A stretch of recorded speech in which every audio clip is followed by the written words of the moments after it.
Good morning, everyone. Before we formally begin, we invite everyone to please rise for the singing of the Philippine National Anthem. Bayang magiliw, perlas ng silanganan, alam ng puso, sa dibdib mo'y buhay. Lupang hinirang, duyan ka ng magiting. Sa manlulupi, di ka pasisingil. Sa dagat ang tulog, sa simoy at sa langit mong lugaw.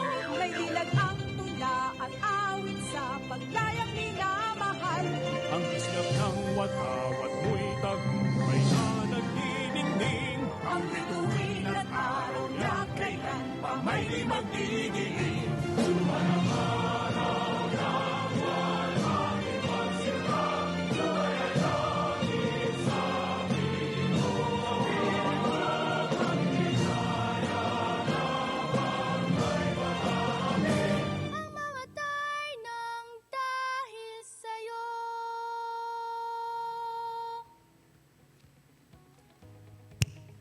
Thank you. You may now take your seats.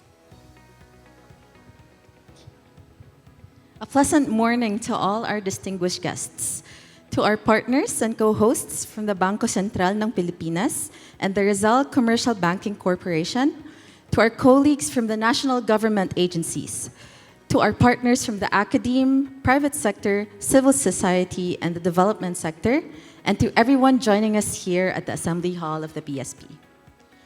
We would also like to give a very warm welcome to everyone joining us today through Facebook Live.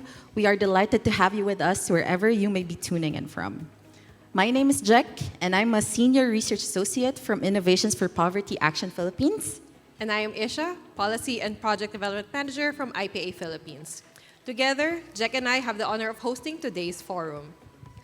We are gathered here today for a milestone, the release of findings from one of the first randomized evaluations in the world to empirically estimate the price elasticity of demand for digital payments.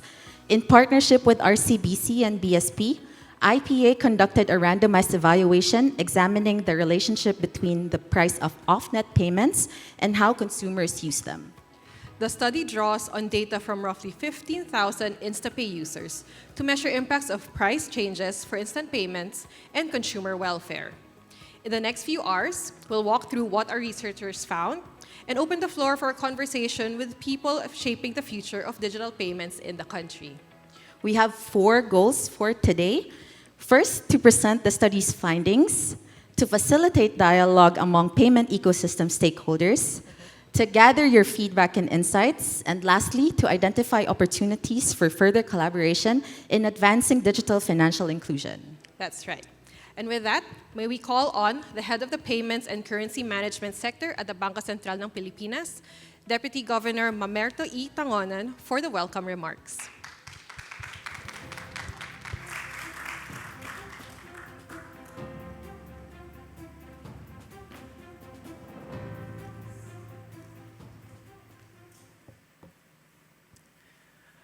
To our partners from Innovations for Poverty Action, or IPA, Rizal Commercial Banking Corporation, or RCBC, our colleagues from government agencies, members of the financial services industry, researchers, academics, development partners, and all our friends in the payments industry, good morning.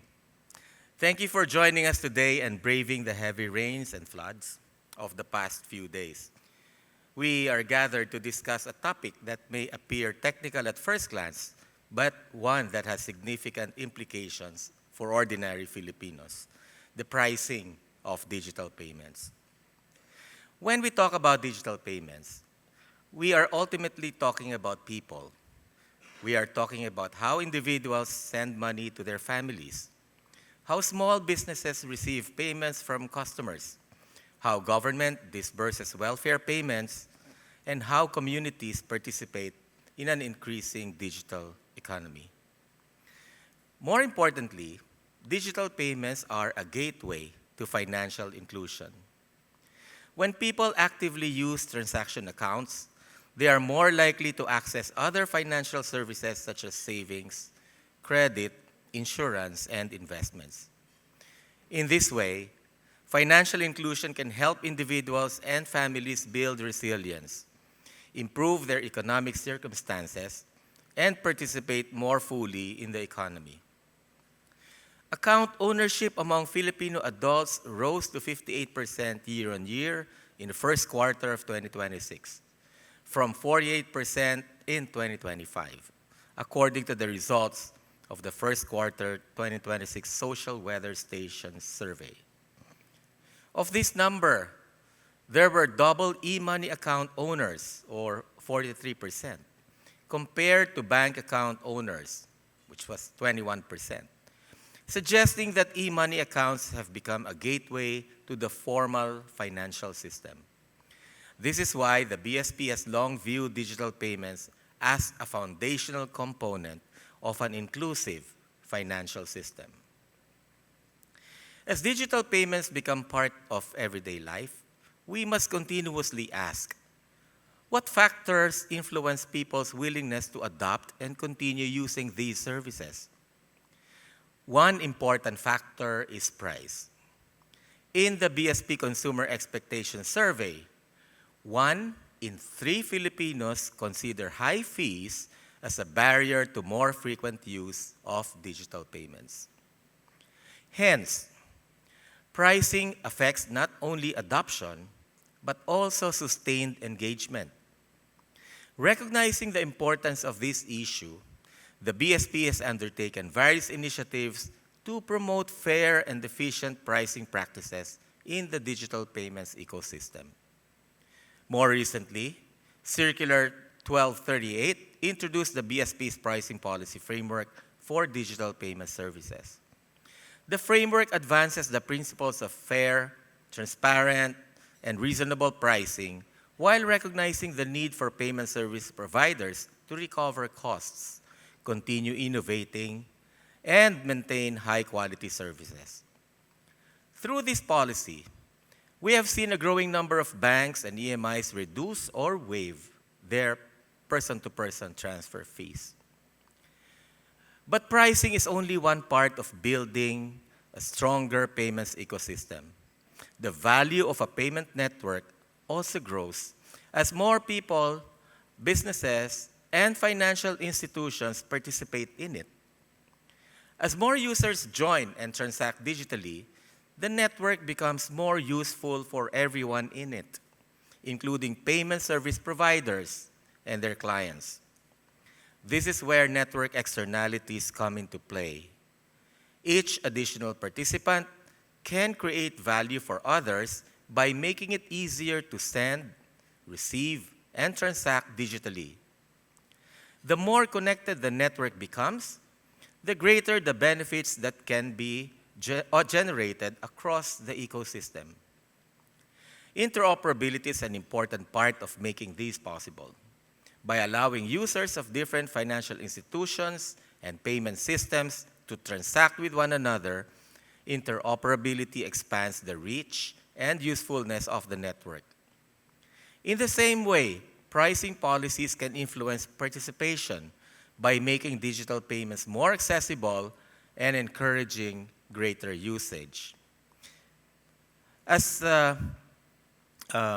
among the salient points that we can deduce from, or we can refer to in the latest digital payments report that we just recently published and made public, we can see there that, of course, the share of digital payments to total transaction retail volume has increased to 67%. But the curious question is what underpins that increase. From the numbers, we saw that it was underpinned by two factors. One is the about 69% increase in the growth or increase in the number of unique accounts transacting. And the other factor is the increase in merchant locations accepting digital payments. So these coordinated actions will result to more users who would be more willing to pay digitally, and that in turn triggers more merchants to accept payments digitally. And we will now be then in a virtuous cycle. So to develop sound policies, however, we need evidence. This is why the BSP places great importance on collaboration with researchers and academic institutions. The BSP had the privilege of working with Innovations for Poverty Action and Professor Russell Toth and his research team on studies that help deepen our understanding of how Filipinos interact with digital financial services.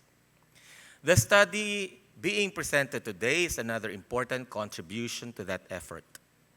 Using a randomized pricing experiment involving approximately 15,000 RCBC customers, the research examined how different InstaPay fee levels affect transaction behavior and account engagement.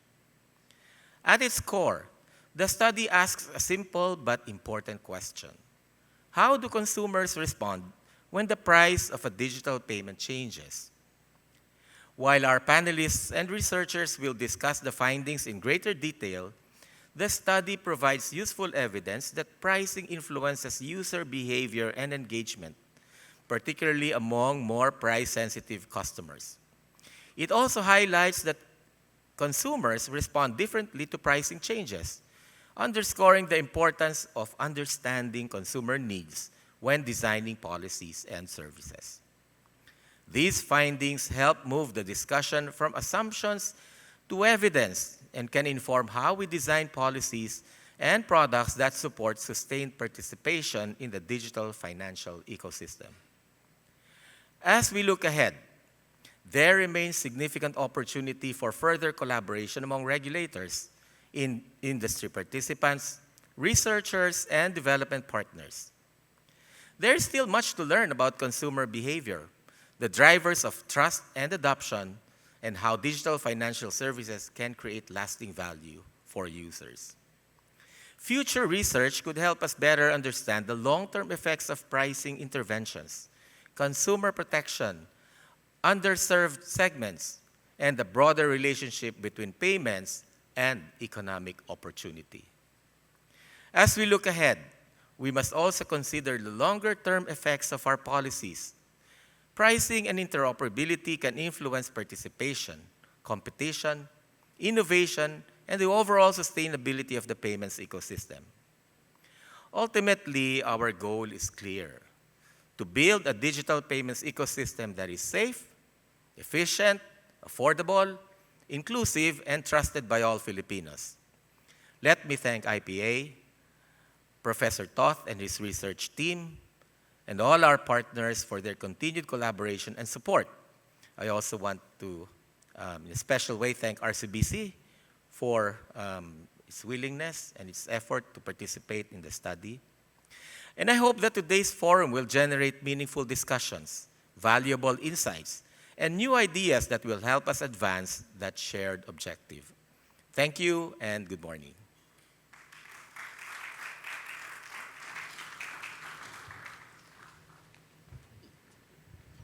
Okay, thank you, Deputy Governor Tangonan, for framing today's conversation so well and for setting the tone for an exciting morning. On that note, let's move to today's presentation.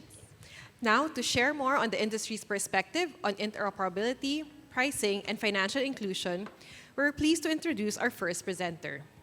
He has led the bank's digital revolution, earning over 400 awards, including 6 consecutive Best Bank for Digital titles from Euromoney, the first in Asia. Widely known as Mr. FinTech of the Philippines, he is the country's foremost thought leader in digital transformation and sustainable inclusion. He was recently honored among People Asia's Men Who Matter 2025 and also serves as Chief Digital Transformation Advisor of the Yochenko Group of Companies, Global Ambassador of the Asia FinTech Alliance, and founding chairman of the FinTech Alliance PH, the country's largest digital finance industry group. He earned his master's degrees in public administration from the University of Santo Tomas and national security administration from the National Defense College of the Philippines. To talk about scaling inclusive digital payments in the Philippines, Please welcome Mr. Lito Villanueva, Executive Vice President and Chief Innovation and Inclusion Officer of RCBC.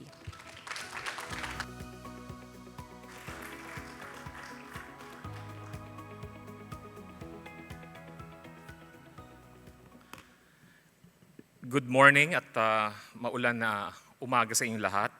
And we have to be out of PSP at 2 o'clock.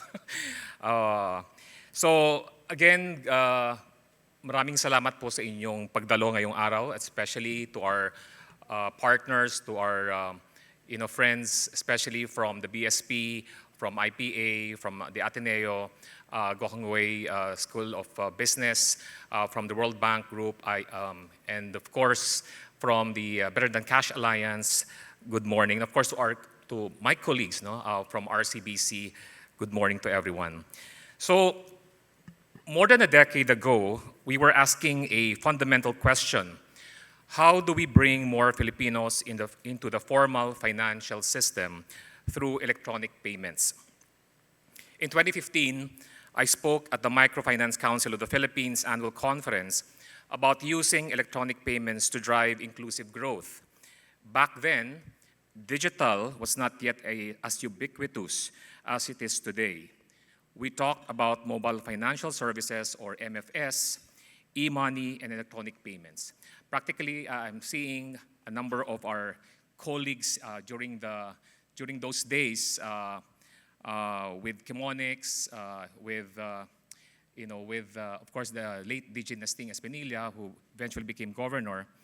Now, around that same period, I had the privilege of joining the technical working group under then BSP Deputy Governor Nestor Nesting Espinilla Jr. that worked on the National Retail Payment System, or NRPS. And this is the framework that would eventually give birth to PesoNet and InstaPay. And a little trivia, during one morning meeting in DJ Nesting's office, he was going through possible names for the real-time, low-value electronic fund transfer service. So I suggested, practically he made mention of 4 to 5 potential names, but I suggested InstaPay. So he liked it and eventually named it, and that name stuck, and practically he named that low-value electronic fund transfer, now known as InstaPay. Now, DJ Nesting also challenged me to help organize the emerging fintech industry, and that eventually led to the creation of Fintech Alliance Philippines in 2017. So more than a decade ago, the challenge was building the rails and bringing more Filipinos into electronic payments. And today, those rails are firmly in place. But the question has evolved. How do we make sure Filipinos use those rails frequently, affordably, and sustainably? That is at the heart of RCBC's research, together with, in collaboration with IPA, of course with BSP, and that practically started sometime in 2023. When IPA looked at historical transaction data, an important pattern emerged. Average transaction size increased while transaction frequency declined. The pattern suggested customers were bunching transactions, making fewer, larger transfers to minimize fees. And that raised a bigger question. When we put a price on a digital transaction, are we simply charging for a service, or are we changing how people use the financial system? As digital adoption deepens, the question is no longer simply, can Filipinos access digital payments? We must also ask, can they afford to use them regularly? That is why we chose to study pricing rather than simply debate it. In the study, customers were randomly assigned different InstaPay fees. Everything else remained real. Real customers, real transfers, real money. And the results are clear. When fees fell, users transacted more. Discartec users made roughly 100% more transactions. RCBC Pulse users about 30% more. And the strongest effects came at very low and zero fees. Lower fees also brought some previous non-InstaPay users into the system. And there was little evidence of broad substitution from other payment channels. Customers were not simply moving the same transactions from one rail to another. Lower fees reduce friction and increased usage. Now, that gives us three important lessons. First, access and affordability are not the same thing. We can give people an account, an app, a QR code, and access to instant payment rails, but access alone does not guarantee usage. Access gets people through the door. Affordability helps determine how often they come back.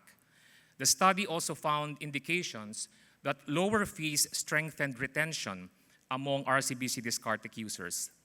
Second, the true cost of a fee is not simply the amount charged. It is also the behavior that fee creates. Pricing affects whether people transact, how often they transact, and whether some non-users begin transacting at all. Pricing is not just a revenue decision. It is also an inclusion decision. The lesson is not simply that fees should be zero. The evidence tells us that lower fees reduce friction and create consumer value. But pricing is only one lever. Trust, usability, merchant acceptance, and consumer protection still matter. Lower prices alone will not fully activate harder to reach users. Third, good policy requires good measurement. Our work with IPA also looks at how accurately surveys and other methods capture actual digital payment behavior. There is a difference between asking someone how often they transact and observing what they actually do. If we cannot measure behavior accurately, we risk designing policy around perception rather than reality. But there is another dimension of inclusion we cannot overlook: the institutions themselves. The next frontier of digital payments is not simply getting more Filipinos to pay digitally. It is getting more financial institutions onto the rails. Since InstaPay launched in 2017, only about 5% of rural banks have participated. If we want digital payments to become truly ubiquitous, we must make the ecosystem more accessible to the institutions that serve the last mile. So what does all of this mean for us? Pricing decisions belong in the same room as inclusion decisions. We should examine a fee not only by what it earns, but by what behavior it creates and what consumer value it enables or removes. Every pricing decision eventually reaches a customer making a practical choice. Do I transact now? Do I wait? Do I combine transactions? Is digital still worth it? Multiply those individual decisions across millions of Filipinos, and they shape the digital payment ecosystem we are trying to build. BSP sets the policy direction, IPA builds the evidence, financial institutions must test, learn, and respond. More than a decade ago, we were building the rails. Today, our responsibility is to make those rails work better for every Filipino. Because scaling inclusive digital payments is not simply about getting more Filipinos online, it is about removing the frictions that keep them from transacting. That is how access becomes adoption, that is how adoption becomes a habit, and that is how digital payments become genuinely inclusive. Digital payments will not win on price alone. They win when they are trusted, secure, reliable, and fast. The end game is simple. Make digital payments so seamless that cash becomes the exception, not the default. And as phase 2 of our collaboration with the BSP, we were just discussing about this while seated in our table, is also on how to further check on the evidence as post our Circular 1238 if the transaction velocity has actually seen some scale or exponential growth by way of additional CASA volume or exponential usage, and also the effect of and importance of cross-selling and upselling as alternative revenue streams especially that you have zero-rated or reduced the cost of friction in terms of InstaPay transfers, including PesoNet. So that will be for a period of 6 months in collaboration with the BSP. And this is just phase one of our study. And again, we are thankful to IPA, to BSP. Everything that we're doing here is definitely evidence-based. Thank you so much at magandang umaga sa inyo lahat.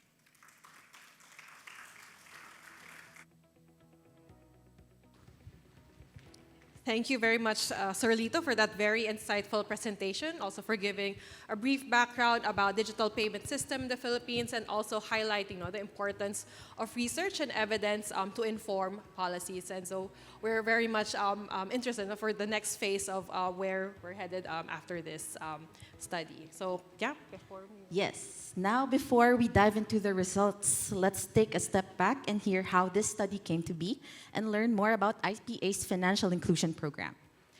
Our next speaker manages IPA's consumer protection and financial inclusion projects in the Philippines. Prior to joining IPA, she worked at the Department of Economy, Planning, and Development, where she provided technical and research support on inflation, finance, and the monetary sector. She also gained experience at the Department of Agriculture, working on inflation and trade remedies.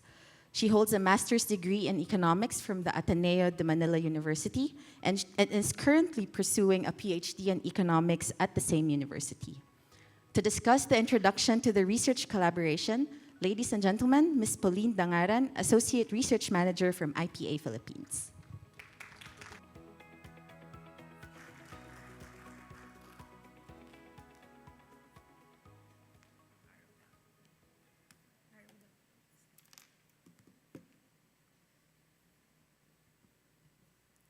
Thank you, Jack and Isha, and thank you for the kind introduction.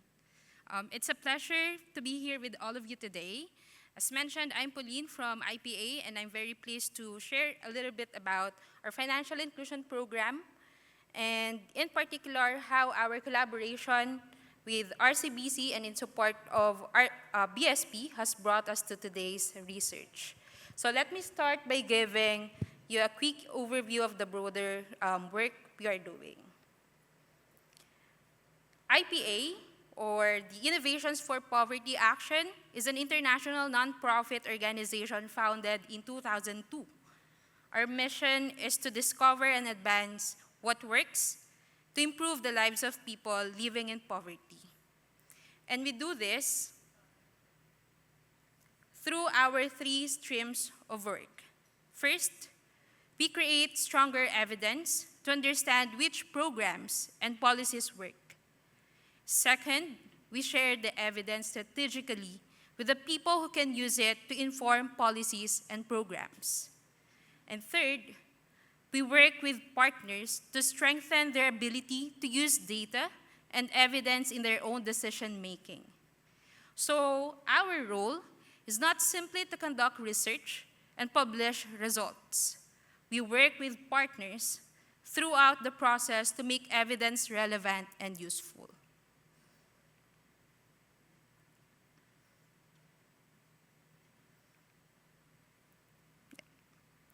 At a glance, we can see from this slide the breadth of IPA's work of over 20 years of generating evidence and moving evidence to policy. We are present in 16 countries, and we've completed over 950 evaluations in more than 50 countries, covering a broad range of social programs and policies. IPA works across a range of areas, including agriculture, climate and environment, social protection, education. What these areas have in common is our focus on generating evidence that can help improve programs and policies, particularly for people and households who may be underserved. Within that broader portfolio, financial inclusion and consumer protection are important areas of work for IPA. Within IPA, our financial inclusion program focuses on understanding what works to improve the quality, choice, and use of financial tools and policies. The objective is not simply to expand access. We are also interested to know whether financial products and systems are affordable, useful, and ultimately improve consumer welfare. The slide highlights our current initiatives under the Financial Inclusion Program. On the left, we have several active initiatives: Interoperable Payment System, or IPS, and the Consumer Protection Research Initiative, the CPRI.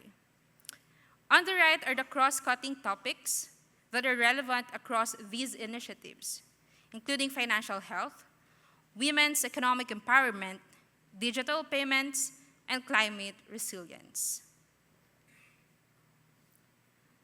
Globally, IPA has research on instant payment systems across several countries, including Tanzania, the Philippines, Pakistan, India, and Brazil. Across these projects, we are interested in three broad questions. What policies can increase uptake and usage? What impact these systems have on individuals, households, and merchants? And what their broader economic implications might be. The research we are presenting today is part of a broader global research agenda on understanding how instant payment systems can deliver greater benefits to consumers and the wider economy. Through our collaboration with BSP and RCBC, we're able to take this broader research agenda and examine questions that are particularly relevant to the Philippine payment ecosystem. Today's study looks at how payment design can support greater adoption and consumer benefits, understanding what encourages people to use digital and instant payments, and how we can make these systems work better for consumers. Ultimately, our goal is not simply to expand access to digital payment, but to help build a payment ecosystem that is accessible, responsive to consumers, and inclusive. We hope this research can contribute to that broader conversation and, importantly, provide evidence that can help inform how payment systems are designed and improved for the people who use them. Thank you.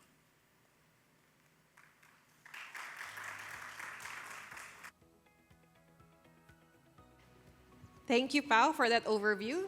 This collaboration, as Pao had described, is an example of what research, industry, and government partnerships can achieve for evidence-based policymaking. Many thanks again to our partners, RCBC and BSP, for your commitment to support data-driven solutions for better policies. Now, we've reached the part, many of which you may have been waiting for, the presentation of the study results. We will hear now from academic researchers on why the study was conducted, how the evaluation was designed, what parameters were used to measure outcomes, and what the key findings reveal about pricing implications for financial service providers. The study's academic lead, Associate Professor Russell Toth of the University of Sydney, is a development microeconomist focusing on the development of the private sector, including firms, access to finance, entrepreneurship, markets, role of new technologies, with projects often overlapping with environmental, agricultural, and behavioral economics. The majority of his ongoing work is on development and inclusive finance in emerging markets, especially small and medium enterprise finance, financing innovations, and digital payment networks. He is involved in leading a number of ongoing field-based projects in countries including Fiji, Pakistan, the Philippines, Tanzania, and Vietnam. Joining him is his co-researcher, Mr. Joaquin Gonzalez. He is currently an instructor at the Ateneo de Manila University. He has completed a Master of Science in Data Science degree at the Asian Institute of Management and a Master of Arts in Economics at the University of the Philippines, Diliman. Having spent 6 years of his career in the academe, he has taught undergraduate and graduate courses in information technology, programming, statistical analysis, operations management, management science, data science for economists, and time series forecasting. He has also engaged in capability capability building initiatives with the Ministry of Finance and Budget Management of the Bangsamoro region, with the goal of improving their existing processes and creating wide-scale impact through data analytics and AI. Ladies and gentlemen, Professor Russell Toth and Mr. Joaquin Gonzalez.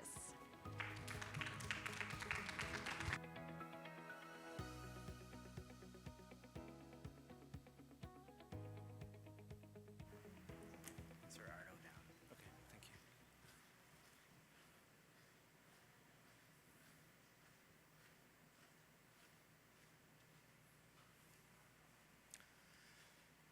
Thank you so much. I'm really excited to be here and to share the study results with all of you and discuss further how we can use this evidence to develop the digital payments ecosystem in the Philippines.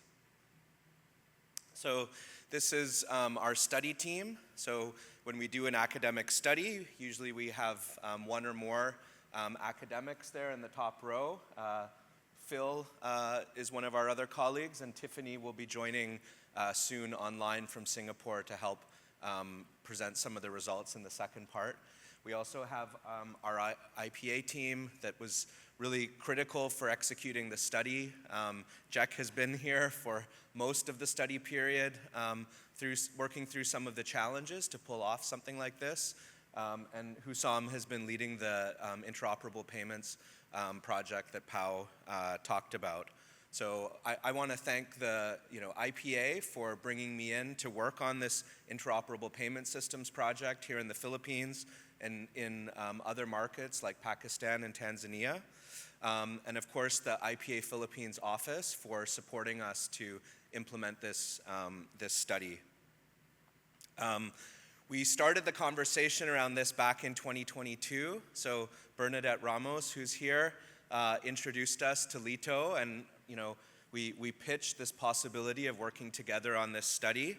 And it was in a coffee shop not far away from here, actually. And at that time, Lito really had the vision that we need this. We need this evidence in the payments ecosystem.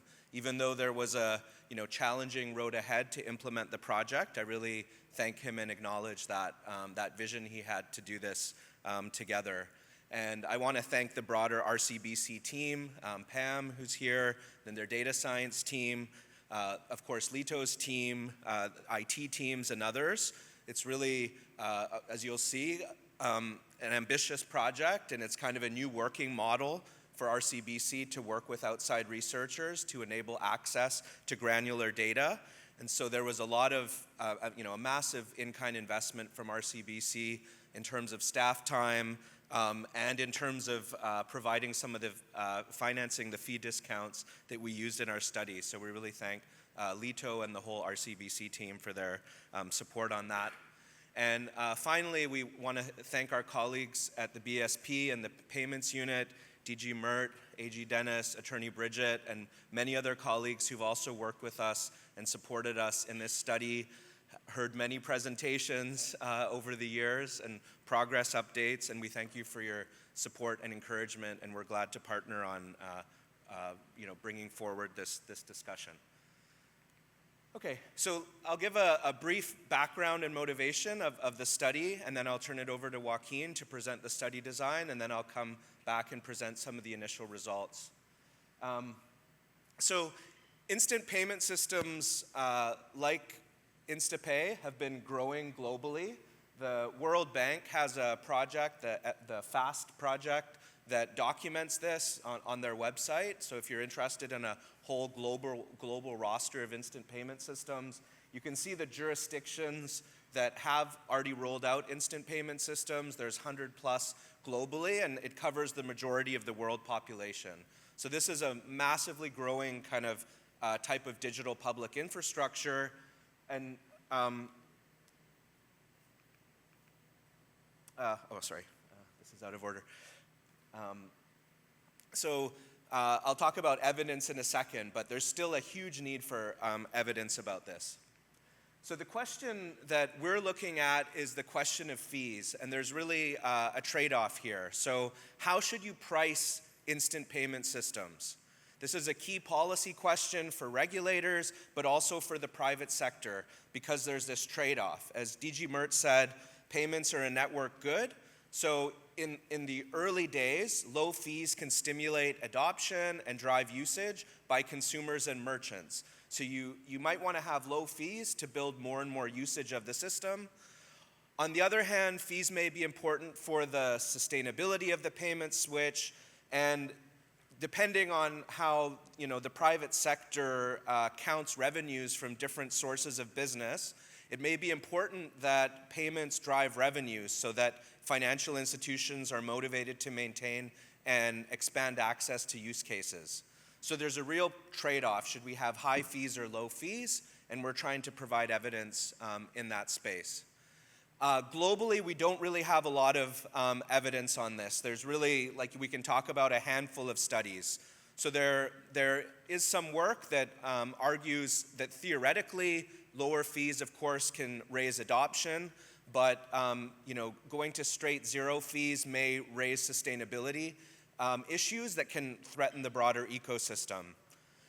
There's some recent evidence from a study in Peru that shows that small payment fees compared to zero may reduce digital wallet use, and that other aspects of the system like interoperability, speed, and other factors like convenient point of sale can increase demand. But this study is based on much coarser data with much stronger assumptions than we need in our study. There's broader evidence on the role of fee variation. For example, there's some work in Tanzania that shows that for local payments within your local area, people are quite sensitive to fee changes, but for longer distance payments and larger payments, people are less sensitive. But really, there's still a huge need for really precise evidence with really rich data. And so the study we've pulled off is really a world-first study here in the Philippines that really more precisely quantifies the consumer responses to different off-us fees or off-net fees, if you prefer, in a naturalistic experimental study design with real microdata from real users that are transacting live in a real fast payment system. So one of our key objectives in this study is to estimate the elasticity of demand. So if I can put on my econ professor hat, elasticity demand is, in general, it's how much consumers change whether and how much they use a product, could be any product, including instant payments, in response to different price levels. So if there's a given price, if I raise the price a lot, do you reduce your usage a lot or not that much? That tells me something about how you value that product and how sensitive you are to the price. So we're interested in users' willingness to pay for off-us payments as fees vary. How likely are users to switch toward or away instant payments versus other channels, other electronic payment channels or cash? And then we want to acknowledge that this is one ingredient in thinking about optimal pricing. And we can come back to that at the end. So consumer elasticity of demand isn't sufficient to fully understand all the policy implications of pricing regulation. We also need to consider merchant responses, financial institution responses, and the sustainability of the fast payment switch. But this evidence does provide critical insight on the consumer side of the market, and it helps us understand what we can hope to achieve through regulating pricing. So with that broad overview, let me turn it over to my colleague and co-researcher, Joaquin, who will talk about the study design, and then I'll come back and present some of the initial results.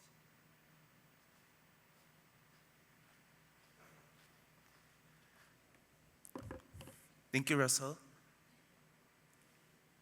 So as we take a look at this, as we really navigate through this question on identifying what is the optimal transaction fee that would allow us to be able to drive more consumer demand for the transfer payments, but also at the same time allow for the firms to be able to price it in a more profitable sense.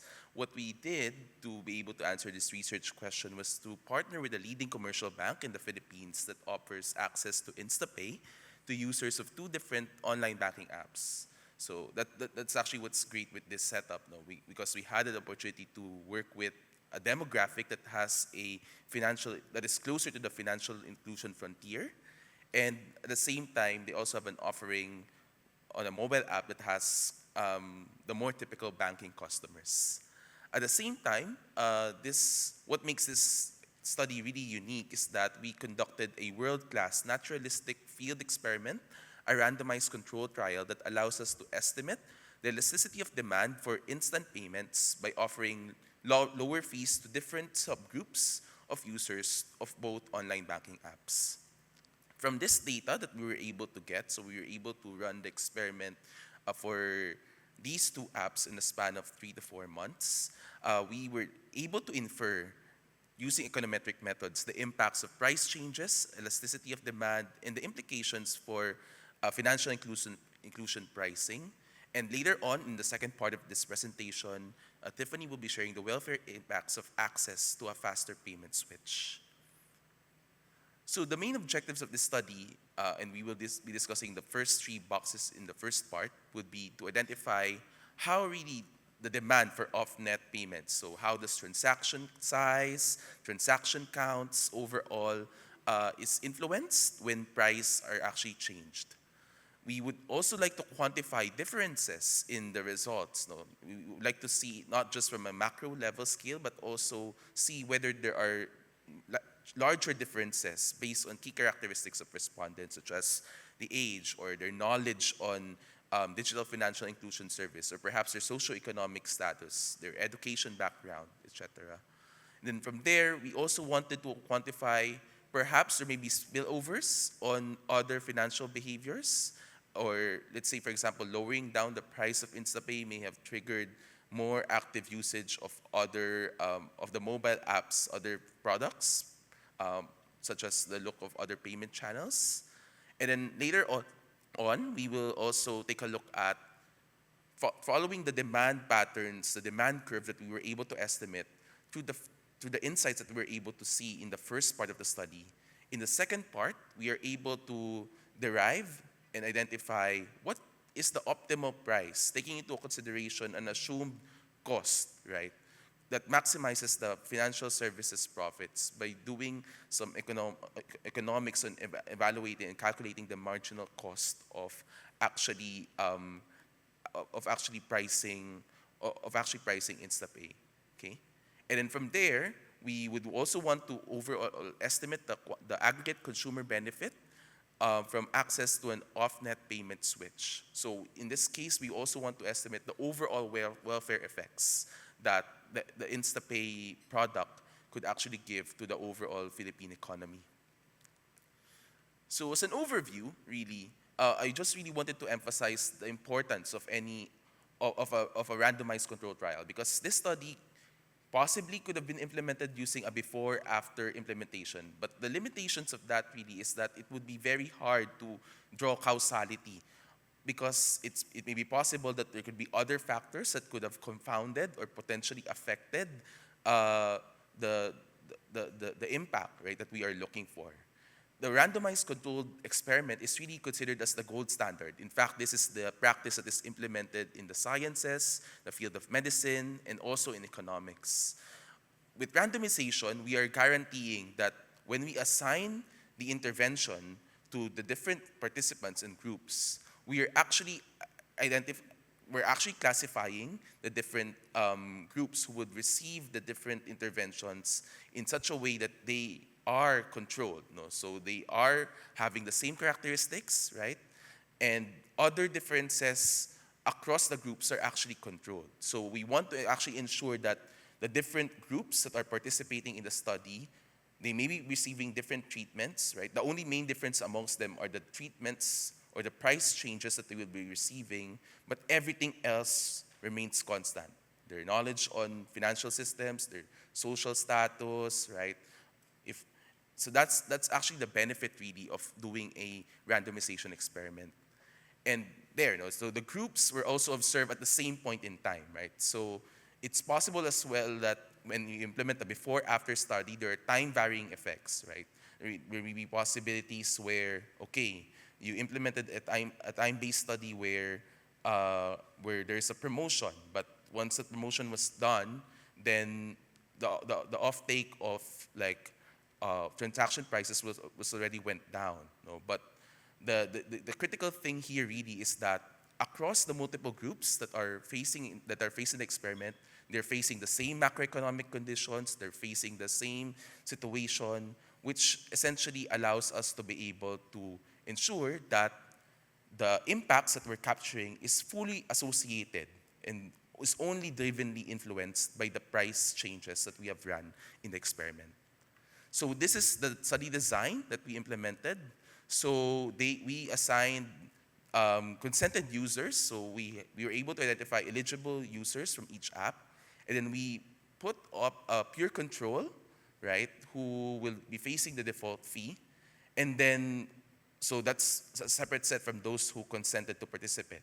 So from those who consented to participate on the study, right, we have a consented control group who also face the default fee. So having a peer control and a consented control actually ensures that the information asymmetry between those who are actually having knowledge of what the study is all about and those that are not actually even part or not actually even eligible to participate in the study is just actually controlled, right? And amongst all the other arms of this study, we also saw a group that has higher fees. No? So for the banking app, it's at 10 pesos. For the lower income app, it's at 8 pesos. And then from there, we also had the same users as another group that had the medium fee. So it's 4 pesos for the lower income and 5 pesos for the higher income. And then there's two more treatment arms where one group would face a 1 peso fee, and then the other group would be facing a 0 fee. Okay? And then this experiment was implemented naturalistically. So we took consent in-app, similar to, and we made sure that the in-app notification that was shown in the platform is kind of similar to the marketing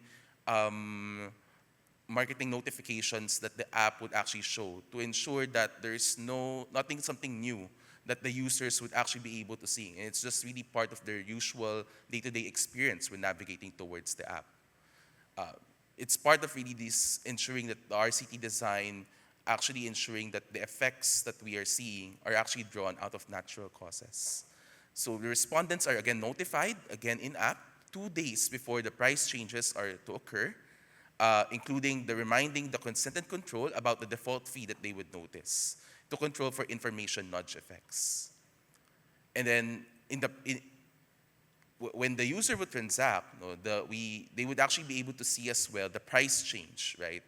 In which, in this case, for example, they would see what price that they have been assigned to. And then from there, once the experiment is concluded, the research team only contacted the respondents directly for the end-line survey after the interventions have been completed.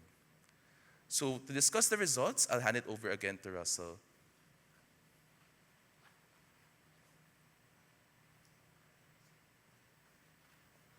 Thanks, Joaquin. I'll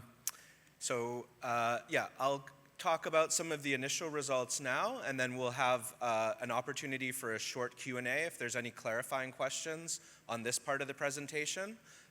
So if you want to submit a question, the QR code that's over there, and I can see it on this screen here, you can just submit a question there if there's any.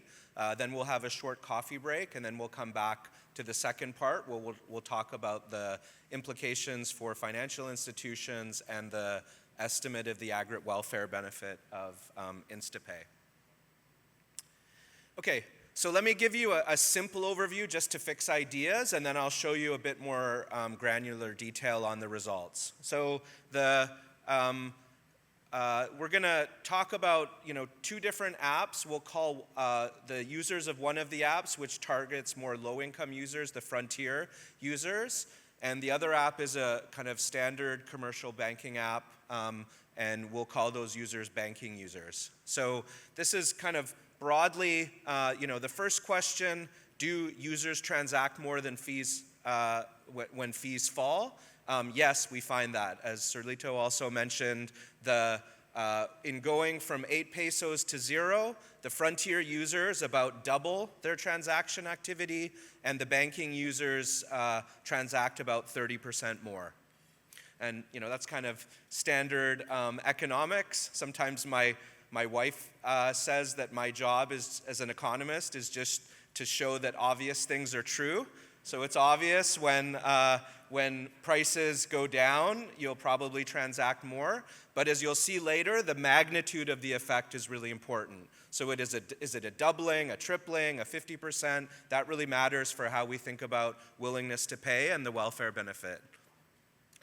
We also look, in economics, we talk about the intensive margin. So existing users use more. We also talk about the extensive margin. So people who weren't using InstaPay in the months before our study, does offering lower fees activate non-users? And yes, we also see that effect. The effect isn't massive, but it is measurable and noticeable for both apps, particularly for the Frontier users.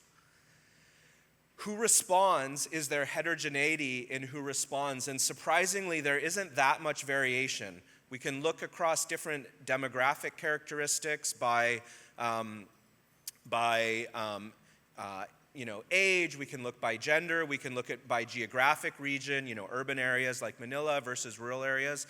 There's some small points of heterogeneity, but overall, surprisingly, there isn't a lot. So people, on average, are responding to lower fees in largely similar ways, even across these different demographic dimensions. One of the really nice things about this study is we have a lot of rich data, so we're not only linking transaction activity and administrative data to client characteristics from administrative data and surveys. We can look also at other electronic transactions, so banking transfers, ATMs, on-net transfers, these kind of things.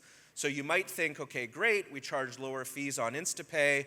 People are going to substitute away from other payment channels, and we don't find much evidence for that. So we don't find evidence for crowd out. Maybe for the lower income users, there's a tiny effect on PesoNet substitution, but even that effect is economically very small. There's also some evidence of unbundling transactions. So when people are offered lower fees, they're more likely to transact more often and not feel like they need to bundle maybe like domestic remittances or that kind of thing. They might send those a bit more frequently when they're offered lower fees.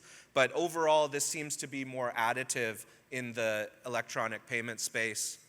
And then another question that we were asked to look at was whether lower fees increase loyalty. Our measure of loyalty is continuing to transact on the partner bank interface through all transaction channels, and we do find evidence of that for the Frontier users. So when they're offered lower fees, they're transacting more on InstaPay, but also more likely to transact through other channels rather than going kind of offline on that app. Okay, so that's kind of the high-level overview. So let me just go through the study kind of in a bit more detail. So I'll show you some results where we plot the results over time. So starting with the Frontier users, the first red line in May is the start of the study. Oh, yeah, sorry, I skipped a slide there. Yeah. Just to explain the timeline, so up until the start of our study for Frontier users, it started on April 30, 2025. Everyone's getting the same fee. So everyone's getting 8 pesos, so they're all in dark green in the pre-intervention period. Then there's the intervention period from April 30 to August 8th. So the pure control and consented control stay on 8 pesos. And then the other 4 treatment arms are getting larger and larger fee discounts all the way down to 0. And then once the intervention period ends on August 8th, they go back to the default fee to 8 pesos. Okay, so then we can look at that on these time graphs. There's the 2 red lines, the start and the end of the intervention period. So you can see that the impact that we see In this Frontier user group, they're doing about 1.5 transactions per month pre-study, and then as they get fee discounts, the groups are kind of ordered by the fee. As you'd expect, the orange is the group that gets a zero price, so they see the biggest jump, about a doubling or a 100% increase in usage. Another thing that's notable, as Joaquin mentioned, we have the consented control and the pure control group. The trends are quite parallel in those groups. So that tells us that the fact that the pure control group didn't even get information of the study, we just observe a random sample of some users anonymously. It tells us that there weren't big selection effects on consent, and that the information notifications that the consented control and the other groups got didn't make a big difference. We see similar patterns for volume, so I won't emphasize that too much. We see transactions go up, volumes go up. We see activation of non-users. Again, generally the biggest effects are for the ones getting the lowest fees. And some other findings, again, we didn't find a lot of heterogeneity. We do see some decreased bundling in this Frontier sample. We do see some variation by age, not much by gender, but again, the variation is small. Those are kind of the high-level results for the Frontier group. I'll show you the same things for the banking user group, so move a bit more quickly through those. So for the banking user group, again, it's the same design. The default fee at this time was 10 pesos, so all 6 groups are on 10 pesos prior to September 12th. September 12th was the start of the intervention period. January 28th this year was the end. And so you can see the pure control and consented control stay on 10 pesos, and then the other fee discounts. And then after January 28th, they go back to the 10 peso fee. So we see similar patterns, but just smaller effects. So the Frontier user group is much more price sensitive, as we expect. Those are generally lower income users. So these banking users are responsive to lower fees, but just in smaller magnitudes in terms of number of transactions, in terms of volume, in terms of activation. And again, we don't see a tremendous amount of heterogeneity or trade-offs in terms of transacting on other channels.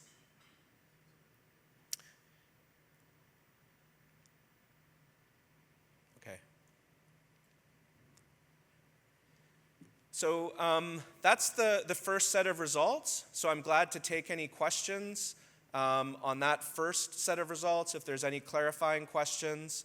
Otherwise, I think we'll go into a short coffee break, and then we'll come back and present the rest of the results, the implications for financial institution pricing, and the welfare estimates in the second set of results.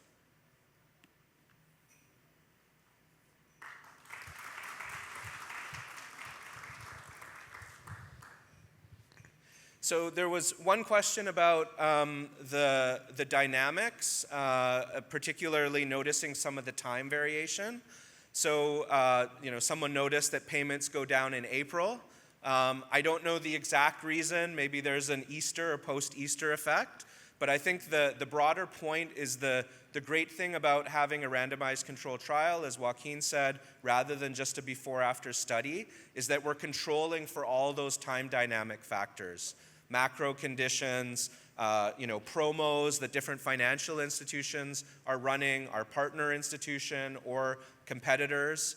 All of the users and all the different groups will be experiencing those at the same time. So by comparing the treatment groups to the control groups, we can difference out all those time-varying effects, whether there's an April effect or other things. Yeah. Oh.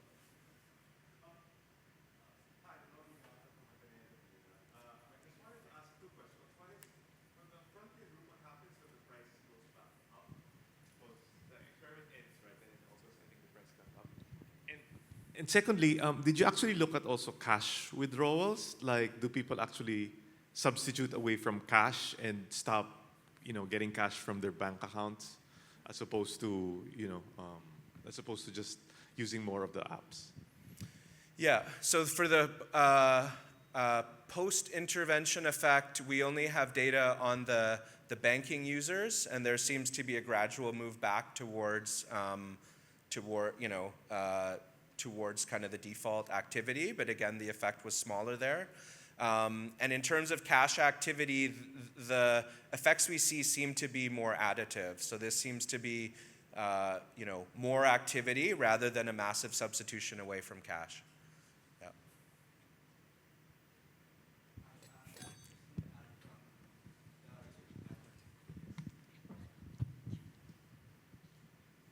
Good morning. Thank you for the presentation. I'm Tristan Canare from the BSP Research Academy. I have two questions or comments. The first one would be on the consent. Okay, so there's the pure control, right? Those that did not consent, and then the consented control and the treatment groups within the consented group, right? So my question is, isn't there any some kind of selection bias because you are more likely to consent to participate in an experiment if you are a heavy user of fast payments? The second would be, there was a slide earlier on the frontier group, the different groups, the control, and the different control groups. If you would notice, even before the red line, the May, there was already an increase in the transactions. What could have caused that? Thank you. Yeah, thank you. So to get to the second question first, again, there's going to be different time trends that happen, and so we don't want to get too much into trying to explain time trends, because ultimately the virtue of the RCT is that all of the groups are experiencing those different time trends at the same time, so we can difference that out. Yes, we do see some selection on consent. So for our elasticity of demand estimates, the consented control also consented, so they're fully comparable to the pricing treatment groups. So for elasticity of the demand, that's the comparison we want to make. But you could see even for the frontier group, where we had the pure control in there, the pure control isn't that different from the consented control. So the difference between pure control and consented control should be selection on consent, and it should be the information nudge, because the consented control gets the same information nudge as the pricing groups, but the pure control doesn't get any communication. And those two groups are very similar. They're very parallel and close during the post-treatment period. So that tells us that selection effect on consent and the effect of the information nudge, that isn't what's driving the effects. Okay, I need to wrap up this part there, but we'll have a second Q&A after we present the other results. So if you have any other questions, please feel free to feed those through the QR code. But thank you. This closes part one of the results presentation. Thank you.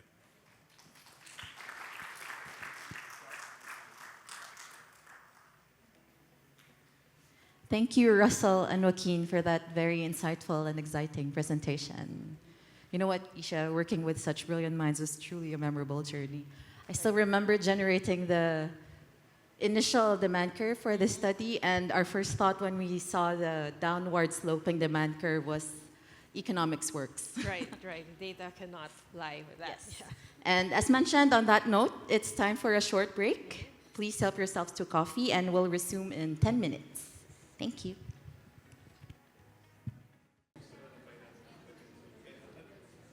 Okay. Yeah, great. Okay. I think we have more time later to continue our conversations, but for now, we would like to continue the program and welcome back Professor Russell for his second part of his presentation.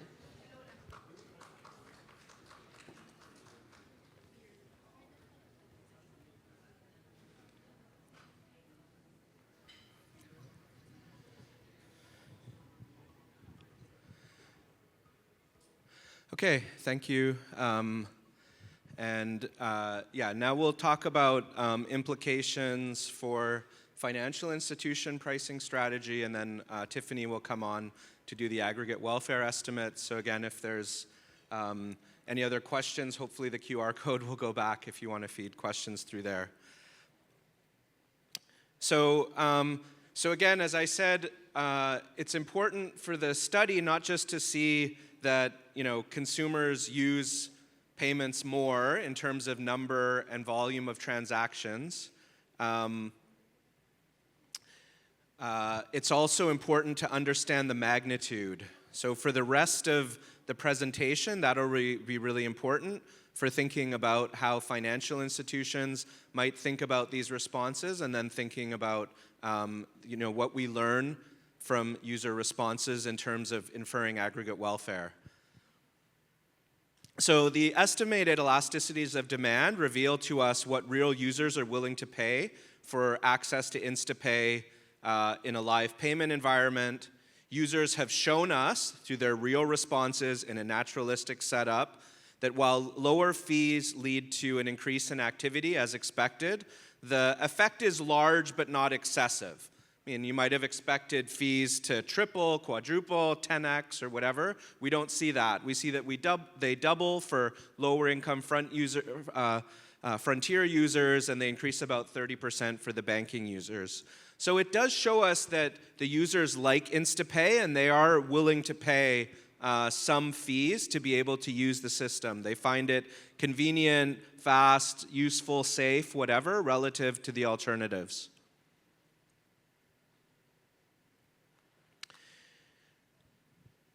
So, so when firms in general, including financial institutions, are deciding on their own strategy for what fees or prices to charge, they make kind of a static trade-off.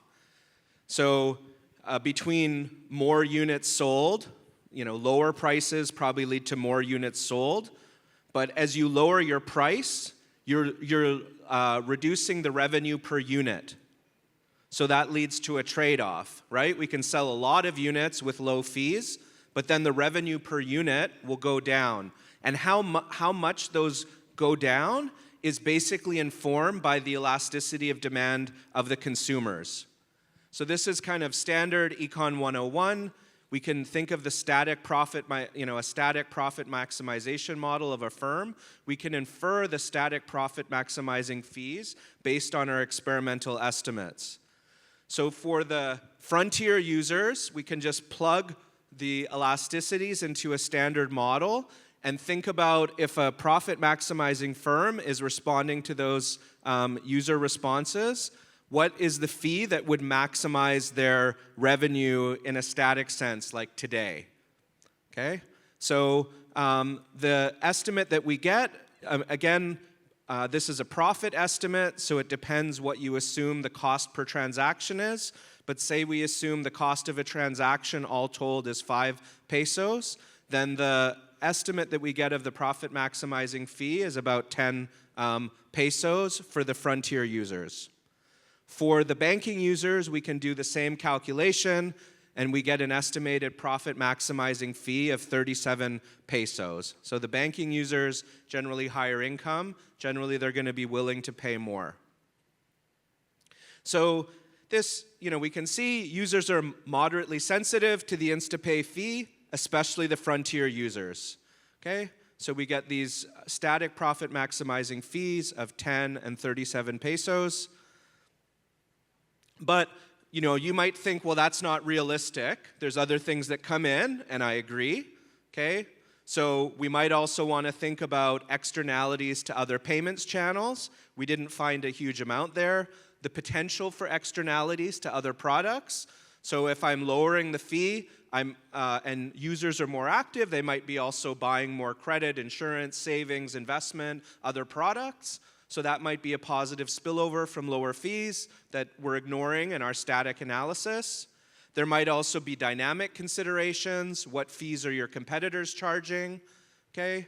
So I would say that the kind of the typical post-COVID fee levels observed in this market, 8 to 15 pesos for the e-wallets and different products that we're targeting more of the frontier users, and about 25 pesos for a lot of the banks. That's probably a decent reflection of the kind of the open market pricing dynamics. Overall, users' behavior reveals that they highly value InstaPay as a payment channel, and they are willing to pay something for it, even the frontier users. So that suggests that fees are part of the equation for driving InstaPay usage, but probably not the whole story. And furthermore, the profit maximizing fees may not be socially optimal, especially for a network good where there may be benefits to everyone from promoting adoption of the payment system. So individual financial institutions can't unilaterally move the market to a different lower fee, steady state opening the door to regulation to try to coordinate fee reductions. Okay, so that's kind of our insight on what our user level responses imply for financial institution pricing strategy. Now I'll turn it over to Tiffany to present the welfare results. Thank you so much, Russell.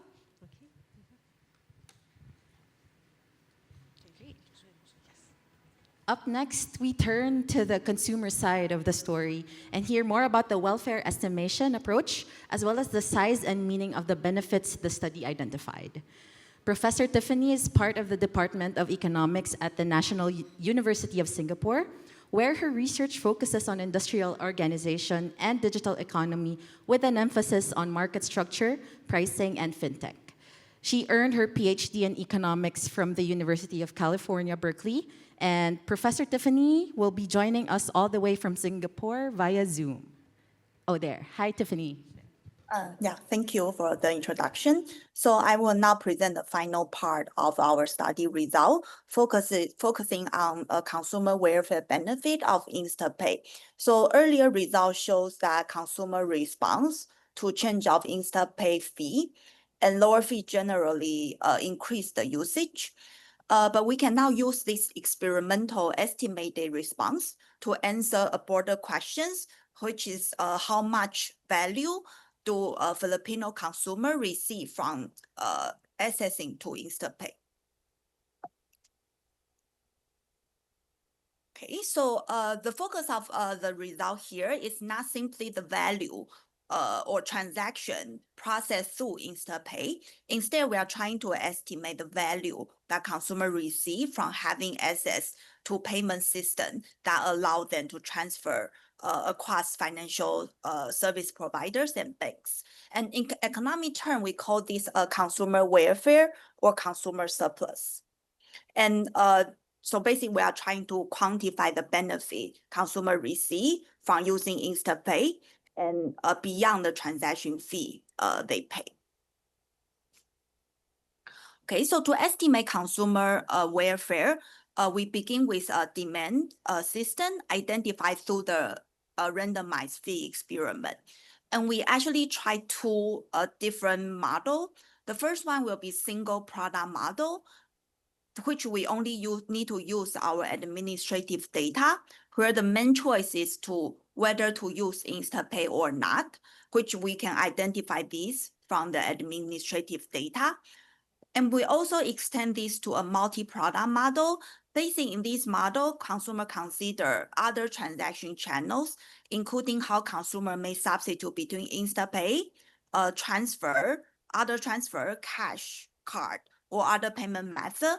And we actually back up the probability of using these methods using our online survey.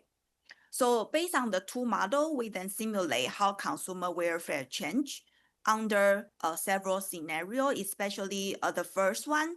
We examine what happened when InstaPay fee move away from the current default levels.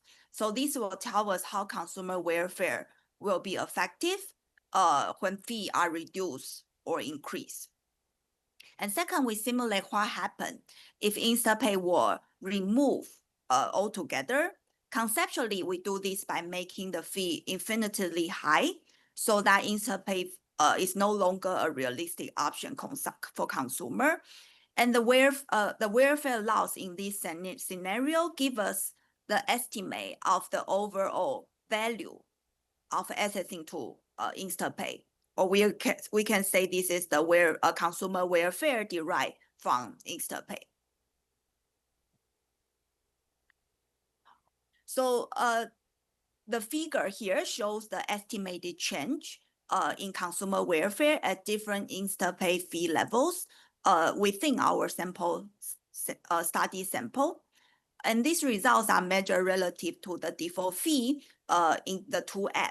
So one is 8 peso and the other one is 10 peso. And then at the default fee, the change in consumer welfare is set to 0. And as we move to the left, which means we lower the fee, consumer welfare increase. And this is as we move to the right, and basically means we raise the fee, then consumer welfare decline. And if we compare the two figures, the welfare magnitudes are approximately 10 times higher for the banking user. And this actually mainly driven by banking user also conduct 10 times more transaction compared to unbanking user. And the figure also shows that setting the fee to 0 generate a noticeable welfare gain relative to the current fee charge.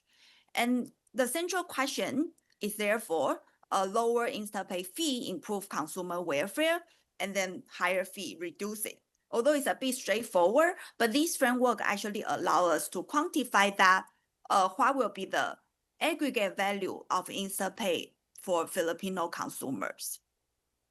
So to estimate the total value of InstaPay, we simulate the welfare loss that will occur if InstaPay is not a realistic option for consumer, which means the InstaPay fee is infinity. And then we also use the Philippine Financial Inclusion Survey, which allow us to rebalance the demographic characteristics of our study population to be very similar to the national population. Although our experiment already tried to resemble the broader national population, so this procedure actually is just a very light adjustment. Okay, and then we also need to just know that we only quantify the benefit for consumer, but InstaPay is an ecosystem involving financial service provider and merchant, and then we only quantify the value from the benefit of the consumer side. So likely our welfare is a lower bound measure of the InstaPay value, and then if we accounting to other participants, including merchants and FSP, then potentially this value could be larger. So our estimate that the aggregate annual value of InstaPay to consumer is at least 45 billion pesos, which equivalent to like 775 million USD. So this number represent the best estimate of consumer welfare loss that will occur if people do not have access to InstaPay as a payment instrument. And the estimate is also based on review preference. Basically, just like it comes from the consumer making the real choice. Then in reality, they have different income level, and then they respond to the actual InstaPay fee they face based on our RCT. And then the 55 billion peso is not the total money transfer through the InstaPay. It's also not the revenue we'll receive by the banks and so on. It represents like the value consumer receive from having access to having access to InstaPay. And also just to put this estimate to perspective, suppose a cost of a InstaPay transaction is 5 peso. And with approximately 4.5 billion InstaPay transaction in 2025, this will imply a total cost of 33 billion peso. But our consumer estimate is much larger than the total cost of 23 billion pesos.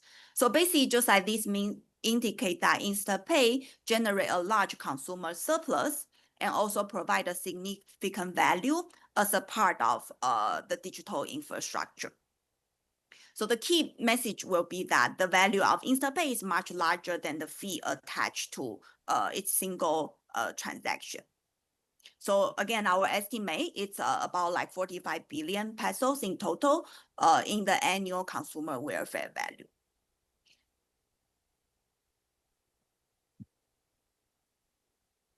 So just to briefly conclude, so our analysis just like give us the implication that InstaPay give us a significant consumer welfare from the access to InstaPay.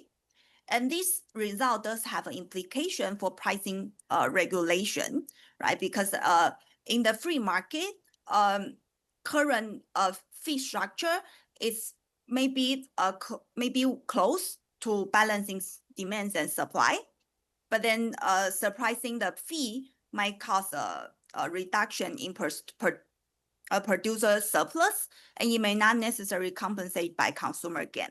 And then when we are thinking about implement the lower fee mandate, it may meaningfully improve adoption and usage, but then the full zero fee mandate may also be sexist.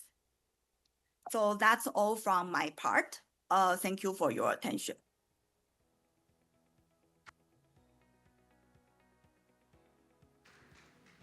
Okay, thank you very much, Tiffany, for showing us another perspective on the study. It's truly interesting to learn a deeper insight about InstaPay and its consumer value or consumer welfare, or what do we call it again, Isha? The area under the curve. Yes. Icon 202. Okay, great. Yeah, I think we have time for a few questions. I know we received a few from here. Okay. Okay, so perhaps we can have a mic for either Russell, for Russell to answer. Okay, we have one question here. Okay, Russell. Okay, we can.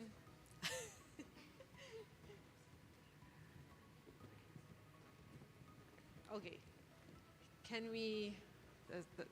Sorry, can we go through? Okay. Okay. One question is, can you provide a description on the type of transfer undertaken? Is it more of transfer to another e-wallet, or is it a direct payment to the merchant? Yeah. The first question. Yeah, I don't remember the breakdown off the top of my head, but the study covers the full range of transactions. So it would cover merchant transactions, it would cover P2P transfers, remittances, transfers between e-wallet and bank account, et cetera. So it's naturalistic behavior within the digital payment ecosystem. Yeah. We also have another question. Beyond gauging the number of transactions of the activated group, was there a measure of how many clients activated in volume for both the banking and frontier groups? Yeah, that's a great question. I don't know whose question that was, but feel free to send me an email and I can get you the exact numbers on that. Again, off the top of my head, I'm not sure. I'm guessing it's in the 10 to 20% range, just given the numbers that we see in terms of transaction activity from the extensive margin users. But I'm glad for whoever that was to give the exact numbers. Yep. Great. Thank you, Russell. Okay, so yeah, you can connect with Russell so you can get more information on that. Okay. So I know there are a few other questions that speak to the study implications, but I think this can be addressed in the next part of our program. So now we get to hear directly from the people shaping this space. So next up is our panel discussion with representatives from the academe, government, and industry. Our panel will reflect on the policy implications of the study, dig into what these findings mean for digital payments pricing in the Philippines, and look ahead into the future of research priorities to aid policymaking. Moderating today's panel is the director of IPA's Financial Inclusion Program. As the program director, he works to enhance access to and usage of responsible and inclusive financial markets and oversees such topics as instant payment systems, and consumer protection. Prior to joining IPA, he had over a decade of experience in financial regulation and research.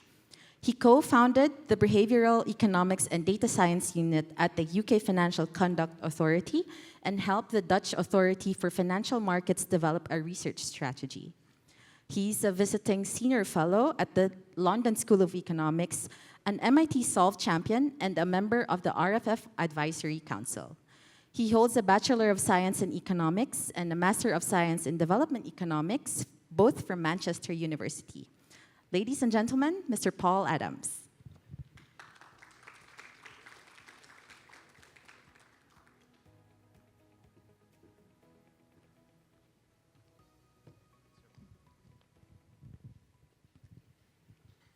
Thank you. I'm going to stand while I introduce everyone, but let me thank Isha and Jack for the lovely introduction, and Russell, Joaquin, and Tiffany for the fantastic presentation on their results.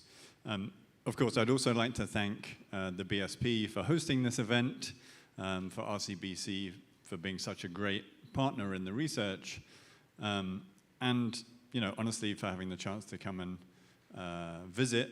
Manila has been fantastic for me. I'm normally based in the Netherlands. I don't know how much you know about the Netherlands, but it rains a lot and there's lots of water, so I really appreciate all the work you've done to arrange the weather in this way. It's been fantastic.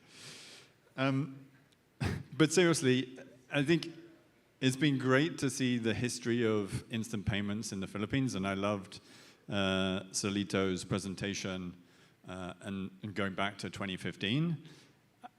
I'd be amazed to see if back then they thought that the value of InstaPay for users in the Philippines would be 45 billion pesos annually, right? That's such incredible value. That's not one-off, that's annually, right? Like, this is a really big and important initiative and investment in the country. Now, with that aside, I'd like to introduce the panelists. We're going to get into a bit of a conversation about pricing, but also about other policy levers that we might have to develop and advance the payments ecosystem. So first, no introduction needed because it's all been done before. Let me bring Russell, as the lead researcher on the study, back to the stage. Next, welcoming him back from his wonderful presentation earlier in the day, please give a warm welcome to Lito Villanova, representing RCBC and the broader fintech sector. Now, this is where I have to do a bit more reading because we're introducing some new guests onto the stage. So please welcome Assistant Governor Dennis Bangko. AG Dennis leads the BSP's digital payments policy oversight and currency integrity. He has a wide breadth of banking experience with over 40 years of various experiences with banking institutions here in the Philippines and abroad. Prior to joining the BSP, he held concurrent positions as Chief of Staff, Chief Operations Officer, and Chief Information Officer of one of the top 5 banks in the country. He is also the founding chairman of InstaPay, the national retail real-time payments rail of the Philippines, and he's also held senior roles at Sun Life Asia, Equitable PCI, which I'm told is now known as BDO, and UBS New York. He holds an MBA degree from Northwestern's Kellogg School of Business, which is actually where I met Joaquin for the first time, Hong Kong University of Science and Technology, and is a fellow of the Institute of Corporate Directors. Please join us, Assistant Governor Dennis.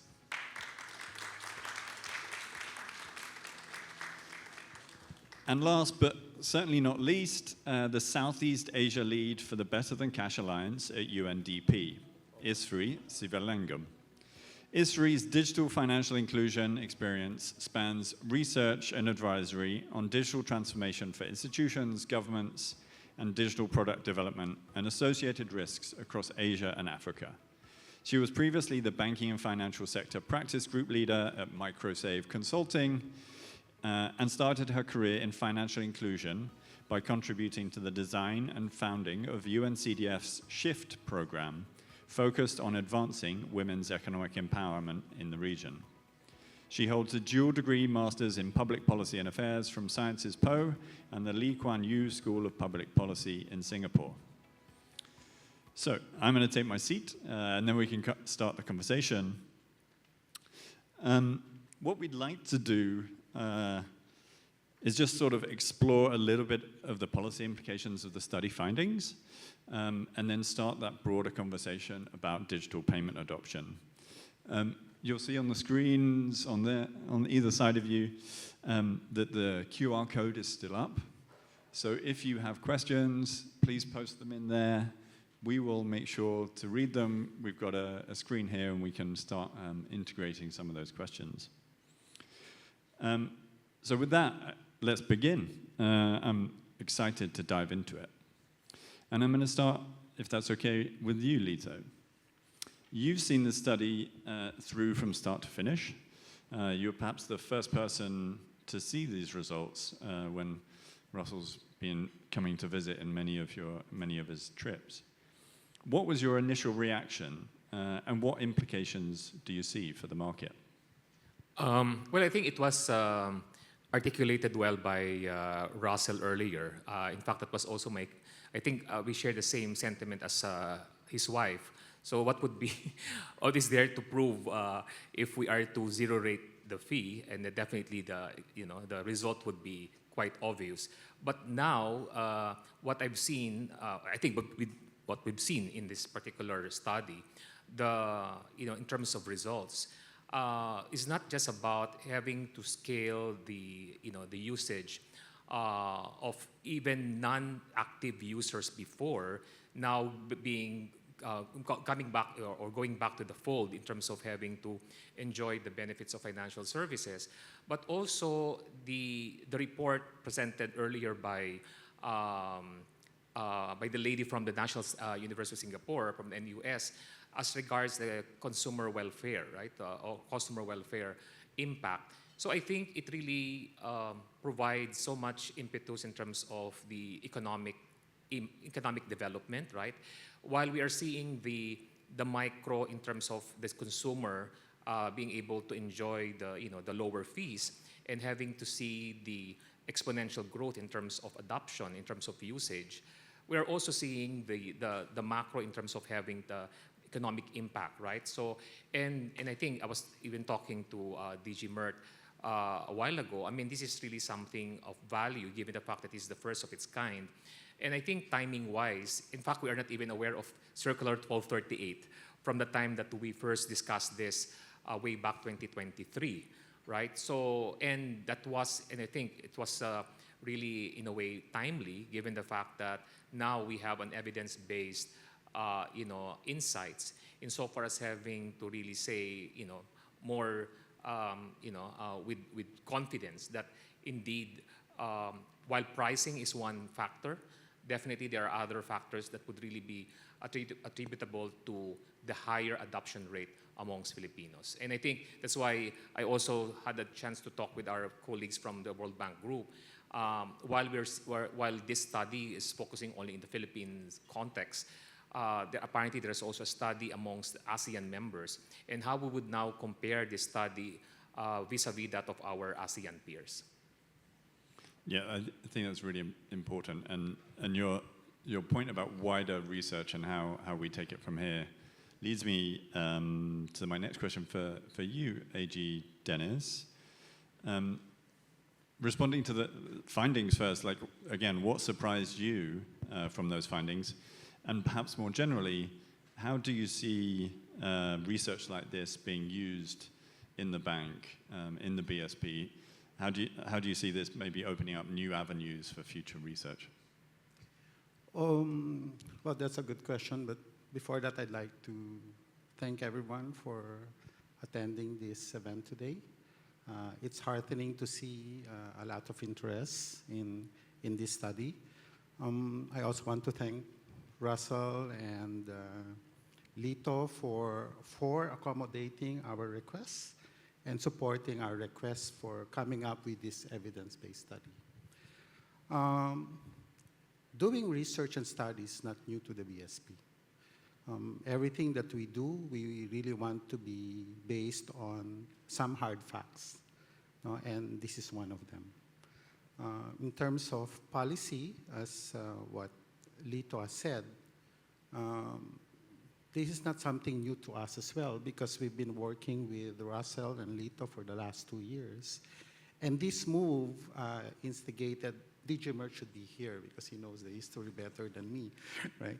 But this initiative was actually started over 2 years ago. And we took our time and we wanted to make sure that we consider all comments, all assessments, all reviews of the industry. It doesn't surprise me personally that the results of the study resonates with what we've come out with in Circular 1238. And we do understand that the industry is coming from different points of view and different business models. And so coming up with a standard way of addressing pricing is a bit of a challenge, and that's why it took over 2 years. Circular 1238 is really the attempt of the BSP to be fair and transparent and reasonable to all the industry players. I also want to thank the industry because from the very start, when InstaPay was launched in 2018, it is actually an industry move. No, it's not a BSP move. It was done because of the cooperation of everybody. And we're seeing the same thing here in Circular 1238. No, we see the enormous response, the fantastic response of the industry in doing this from all the industry sectors. And we welcome that, and we are very grateful that you are one with us in terms of pushing this pricing methodology or mechanism in terms of our national payments. I think what I'd like to remind everybody in the end is that, you know, we all have a shared goal of making our countrymen achieve its vision of having a total financial health. No? And that is what we are really pushing for. No? And pricing is just one of them. Very significant, as what DG Mert has said in his welcoming remarks, but it's really something that, you know, starts the ball rolling, you know, towards that ultimate goal of having good financial health and stability for all Filipinos. Yeah, it's fantastic to see this research playing such an important role in such an important decision for the bank to think about pricing regulation. And coming back to Pauline's introduction to Innovations for Poverty Action and us really wanting to use research to inform policy, I think this has been a fantastic example of working between academia, regulators, and IPA. Now, a very old friend of IPA, Isri, you were involved in those early days of actually the whole initiative of the Instant Payments Systems Research Initiative, and you provided feedback on the original proposal. Now, sort of with all that history and looking back at the results that have just been presented, what are your thoughts? What do you make of it all? Thank you. I must say that it's genuinely rewarding to see this, you know, come full circle from a proposal on my desk amongst many proposals to evaluate, and now being actually able to discuss this in a room together with not only the regulator, of course, but industry as well. When I first reviewed the proposal, what struck me was really the ambition and the methodology of taking this very naturalistic field experiment, or doing this very naturalistic field experiment So randomizing InstaPay fees in a live banking app, not just in a lab or some sort of survey. And this sort of rigor for pricing as well as elasticity type research is frankly quite rare in the payment space. Most pricing debates, including the Better Than Cash Alliance's own work that we've done here in collaboration with BSP, or work that they were doing in Pakistan, is generally, takes the approach of doing industry collaboration, consultations, benchmarking, cost surveys. So it's rare to see experimentally derived demand curves. And I think, from everything I've heard today, this has given the regulator here a very important tool, and it's, I'm sure, something that more regulators wish they had. So I hope, BSP will also advocate this amongst their peers. And of course, it comes at a very good time, just as Circular 1238 is being rolled out. What is resonating with me most as a practitioner in this space, that often questions, why are we doing this work? What is the impact of this work? And as Lito shared, the fact that we have InstaPay, that we have instant payments in the country today, is a result of early foresight from BSP. It has taken a lot of investments in infrastructure. It has also really relied on BSP's commitment to leverage data for policy making. And I think what resonates with me most is that InstaPay is highly valued by consumers, especially low-income consumers, and that's now irrefutable. And I think on the topic of pricing specifically, given how the global debate on instant payments pricing has gone, and often what we find as a fixation on zero as a fee, what this study offers is that, yes, there is price sensitivity, but it isn't hyper price sensitivity. We are able to see welfare benefits. We're able to see uptick in volume and adoption of digital payments, even when fees are not zero. So I think that's quite important, and this nuance is relevant in the context of broader policy making, not only in the Philippines, but globally. Thanks. And if there are any regulators watching online, please do get in touch. We'd love to do it again in another country. Sorry, just to further amplify what was said earlier, no? And I think I think that word about it being natural, right? Because I would like to commend our data science and analytics group headed by Pam Kabudoy here. That's a round of applause for Pam. And of course, our Digital Enterprise Innovations Group team as well, because if you noticed, we started this way back 2023, and we are now just reporting it in 2026. So it was not a forced survey. Because I think one of the hardest parts of the journey is consent gathering, especially at the height of having to balance, because of the proliferation of scams, right? Of having to communicate to the target clientele or to the target consumer as regards, the consent. Having to, if they are willing to be part of the survey, etc. So, in fact, we were bombarded with lots of, calls. Is this something legitimate?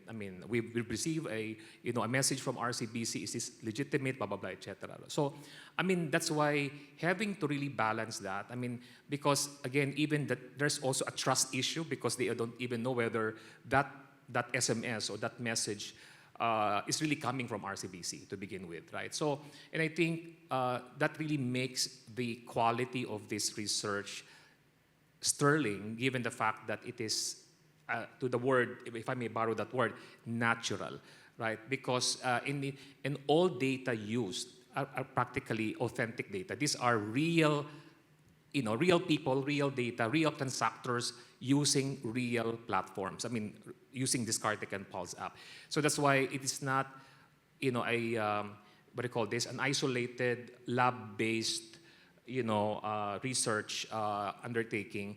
That's why I think the value of the output, the outcomes that we've seen thus far, would really tell you that this is really of value, especially amongst regulatory bodies, right? So that's why I think, to the point raised as well, this is another, classic example of how regulators would definitely need to, embrace more an industry-led research initiatives in partnership with the academia.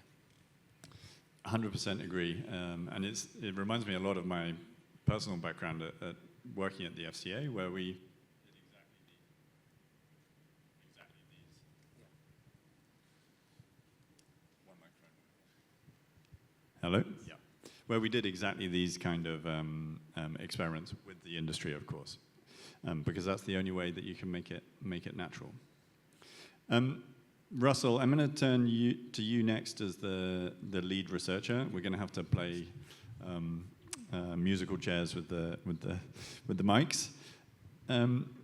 What reflections do you have on this conversation, on the conversations you've been having this morning, and what do you think is the single most important takeaway for policymakers regarding the limitations and the opportunities of using pricing as a policy lever?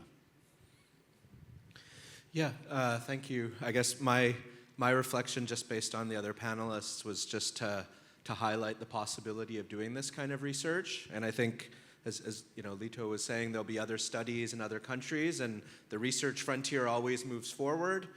Someone does something new and ambitious, and then others see that. So I'm excited to see how the frontier evolves in the future. But I think, definitely, if we can find ways to make more administrative data available to researchers, whether that's through partnerships with private sector or other organizations that have rich transaction level data that we were able to access, I think it's not painless, but there are ways to make that accessible and still respect consumer protection, user privacy, and these kind of things.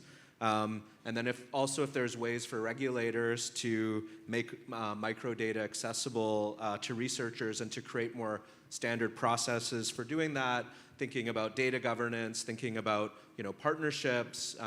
There's been a lot of work in kind of among emerging markets. I think about the central bank in Brazil and some of the other Latin American markets. There's been partnerships between researchers in the central bank working with academic researchers and managing some of the data governance that way for system level data. So I think I would encourage that moving forward. So yeah, thank you. Okay, great. And 100% behind more collaboration between industry, regulators, and academia. I want to we've been talking a lot about pricing this morning, obviously, as the kind of main focus of the study, but I wanted to kind of take a slightly broader lens now and move us into digital payment adoption more broadly and what policies can help support that. Lito, for you first, from your perspective as a kind of leading financial services provider, what else do you see out there? Policy, market interventions, private sector innovation. What else do you see out there that might be needed to accelerate digital payment adoption in the Philippines? Well, in fact, we were just talking about it earlier with DG Mert. One is on having to further simplify the process of onboarding for merchants. Given the fact, especially for micro merchants, these are the usual sari-sari store vendors. I mean, these are the mom and pop stores. And practically, this segment or these micro entrepreneurs are also individuals, right? So currently, in the present setup, if you are to onboard them, they have to go through the process of having to provide at least 5 documentary requirements. Even if you are a sari-sari store vendor, you have to get a barangay certificate that you are a legitimate, store owner, blah blah blah, etc. And now we're saying if there could be a more simplified process of just maybe just requiring a micro merchant just to present a PhilSys ID, given the fact that he or she is also an individual anyway, with a livelihood, no, or a small business, could now become the primary requirement for you to be onboarded as a merchant, right? So because that will also that will definitely simplify the process and also expand ways by which we could now, further amplify or expand the ecosystem. So that's one. And number two is also on having to, again, further increase the number of InstaPay clearing participants, right? By way maybe of sponsorships by the bigger banks, right? So, or the primary clearing participants. Because as I've said in my presentation earlier, from the time that we launched InstaPay, only about 5% of rural banks are part of InstaPay. So there's still that huge chunk of about 95% of rural banks. So it's not just about having to expand the access among users. We also need to expand the access of users with those providers, especially in the far-flung areas. In the Philippines, we call it the GIDA areas, or the geographically isolated and disadvantaged areas. So at the end of the day, with 7,185 islands, you now have the challenge of being an archipelagic country. You have now the challenge of far-flung communities that are practically still being unserved, right, or underserved. And also maybe the third one is on how we can entice. I came from telco. DG Mert also came from telco. He came from Globe. I came from Smart, and I hope we can entice or convince the telcos to even waive the SMS fee for, because right now they are charging us, 30 centavos per SMS for SMS notification of every transaction that you may have, right? So, but that will definitely further strengthen the ecosystem, and that will further, I think, expand that 45 billion customer welfare cost that now redounds as a benefit, as one of those benefits to the consuming public. So I think those three items could be some of the low-hanging fruits that we can mobilize together between industry and the regulatory bodies such as BSP. That's great, and I think your lens on this is access for consumers, but there's a whole group of consumers who need access from the financial institution to really connect to InstaPay. You also mentioned merchant payments, and I wanted to quickly just jump a little bit into some of Russell's other projects. Russell, reflecting on some of your other work and maybe other research out there, what do you see as the main challenges for micro merchant adoption, and what can we do? How can we break that barrier? Yeah, so I think the micro merchant kind of adoption challenge is a really interesting one, because there's a two-sided adoption challenge. Users need to be going into those micro merchants with load on their e-wallet or whatever technology they're using to pay digitally rather than cash, and then merchants need to be willing to manage their business in some hybrid cash digital or in digital. They also have to think about how they're making payments to suppliers, et cetera. So under this umbrella of the Interoperable Payment System project, we were fortunate to do a couple of studies here in the Philippines. In a couple of other markets in Pakistan and Tanzania, we really focused on that merchant adoption problem. And we found a really interesting stylized fact. If you ask consumers, are they willing to pay digitally? The large majority say yes. And you ask them how much are they paying digitally? Very few are using digital for merchant payments. It's mostly cash. You ask them why, and one of the biggest barriers is they perceive merchants not to be willing. And then you do the same thing to the merchants. You ask them, are they willing, to receive payments digitally from customers? And it's this kind of the mirror image. Yes, we're willing, but we don't think customers are willing. So it really highlights, I think, for moving the system forward, a lot of these, we call, like, as an economist, coordination problems, coordinating merchants and consumers, coordinating merchants and upstream in their supply chain. So we did a number of studies to try to move the needle on this, on merchant adoption. In Pakistan, we did studies on merchants who had adopted QR code payments but weren't using them to try to activate them. We found that temporary fee subsidies, like you might see in other markets, I'm sure in the Philippines too, you would see those kind of subsidies could temporarily move the needle, but we didn't see a persistent change in the market. We also did studies on information, so we tried just telling merchants and consumers that the other side of the market would like to transact. Your belief about their willingness to transact digitally is incorrect, and they actually really would like to. And we were able to move beliefs a bit, but we weren't able to move payments across. So I think what we learned is that for reasonable-sized subsidies and information interventions that are realistic for the payments business, it's hard to get those structural changes to go from cash to digital. And I think there's other structural factors that need to evolve to really see that, especially the movement in the micro merchant market. That's great, and great to get some international perspectives. AG Dennis, we'll give you, somebody ought to give you a microphone. We've heard from Lito on merchant adoption, bank adoption, telcos. What are the most important areas you're focusing on right now at the bank to promote sustainable payment adoption in the Philippines?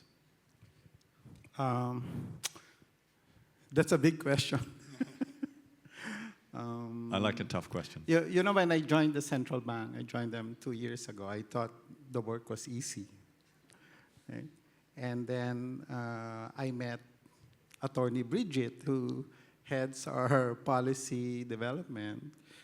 And just to give an idea of how many things we're doing, we have something like more than 50 initiatives when it comes to payments innovation today.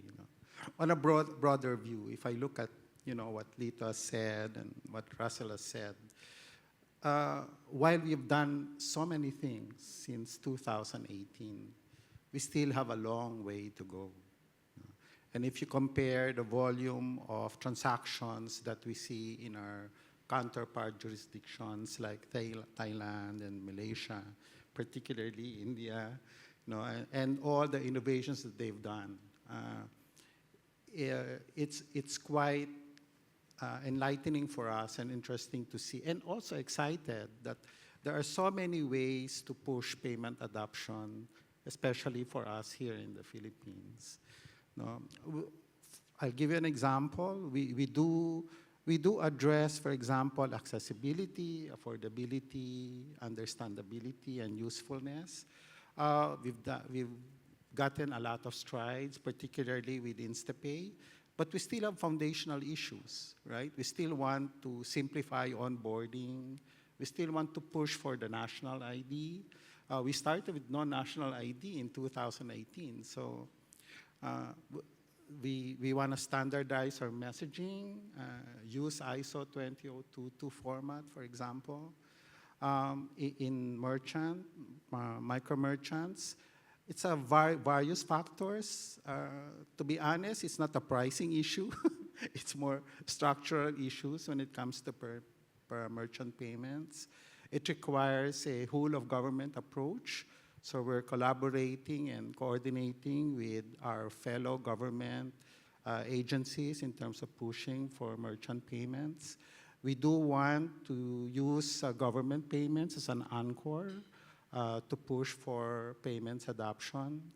And then there are new things that are coming out because of emerging technologies, like the third-party payment initiation that we want to also do in the Philippines, and the cross-border arrangements. We're very actively participating on Nexus, which is a one of its kind, pushing for an interconnection of the national payment rails. And so if you look at how we see payments, it's still gonna be evolving. If I relate it to the topic today of pricing, while it is a significant contributor to adoption, my personal view is that, you know, payments is becoming a utility, right? And if you look at the way the frontier users and those bank users reacted to pricing, they're reacting to it as if it's a commodity, right? It's something that they need to do. Doesn't matter what price you will put into that. I remember Warren Buffett talking about commodities, and he was saying, you know, when you're dealing with commodities, pricing is everything. So it's a utility. So the next levers, policy levers that we may look at is not really to go beyond pricing, but looking at, you know, relationships, activities, value-added services attached to pricing, and those other areas of affordability, understandability, and usefulness. So. Thanks, and great to hear about the range of activity, and I can imagine 50 initiatives and all pushing in the same direction. So great to hear that. Isri, given the Better Than Cash Alliance's international perspectives and of course your regional expertise, what lessons or policy approaches do you see from other countries that could help inform the work that AG Dennis and Lito and the people in this room are doing? Yeah. You know, I'm glad that my fellow panelists already touched on a lot of the comprehensive pieces beyond pricing. So maybe I'll bring it back to pricing a little bit, especially because we're discussing that today. I think it's important to note that, you know, we're not starting from scratch here in the Philippines, and Circular 1238 is a testimony to that, right? It already builds on a lot of the lessons and principles from other markets, and I know for a fact that the BSP team has spent a lot of time trying to understand it. And so the question is, how do we now build on that foundation? And to also understand that it really needs, these lessons need to be contextualized, and no market is the same. The market economics are not the same. The composition of players in each market are different. So DG Mert opened by saying that you know, the e-money providers have been a huge contributor to the Philippines' financial inclusion story, and the data is clear on that. The dynamics of that varies from market to market, and that also impacts price because industry providers have different business models. So, you know, just going back to the two key examples that are often discussed as, you know, benchmarks or gold standards, India, Brazil. Brazil has achieved zero pricing, but it was able to do that also because the regulator owns and operates the switch. So the marginal cost of the switch is close to zero. That's not the case here in the Philippines. And, you know, it's going down progressively. So I think what we're seeing as policy changes recently, particularly through 1238, is also that, you know, that spirit and that acknowledgement and appreciation that there is a cost to industry is there. And the other example, which is India, often talked about and often thought about of, you know, like, okay, we can do it in India, we can do it anywhere. But, you know, as of 2 weeks ago, India has also announced that it will no longer be zero fee for all sorts of transactions. And there's been a new bill that has passed that now allows for price to be introduced for larger value transactions as well. So I think the lesson is in, you know, do less regulation or do more regulation. It's really about kind of pairing every decision with evidence. And there are really important structures here in the Philippines, like the PPMI, which exists as this platform that already enables these sort of discussions between the regulator and industry, and I think serves as a really good platform to continue and maybe also deepen some of these discussions on what the data is telling us and how it applies to the Philippines context. That's great, and the key thing I'm taking away here is no market or model is the same, but also for each market you need localized evidence, right? Like you need to be doing this kind of deep research to really understand the impact of policies and regulation.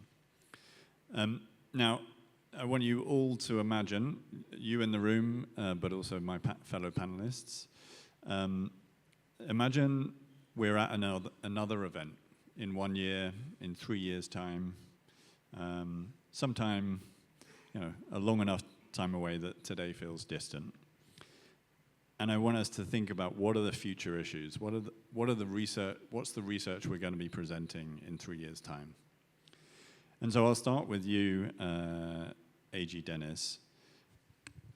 Thinking about that kind of time frame, what's the most important policy issue that doesn't maybe need an immediate fix, but rather some kind of long-term research to inform an evidence-based approach? So imagine the Eisenhower matrix. This is in the important but not urgent bucket.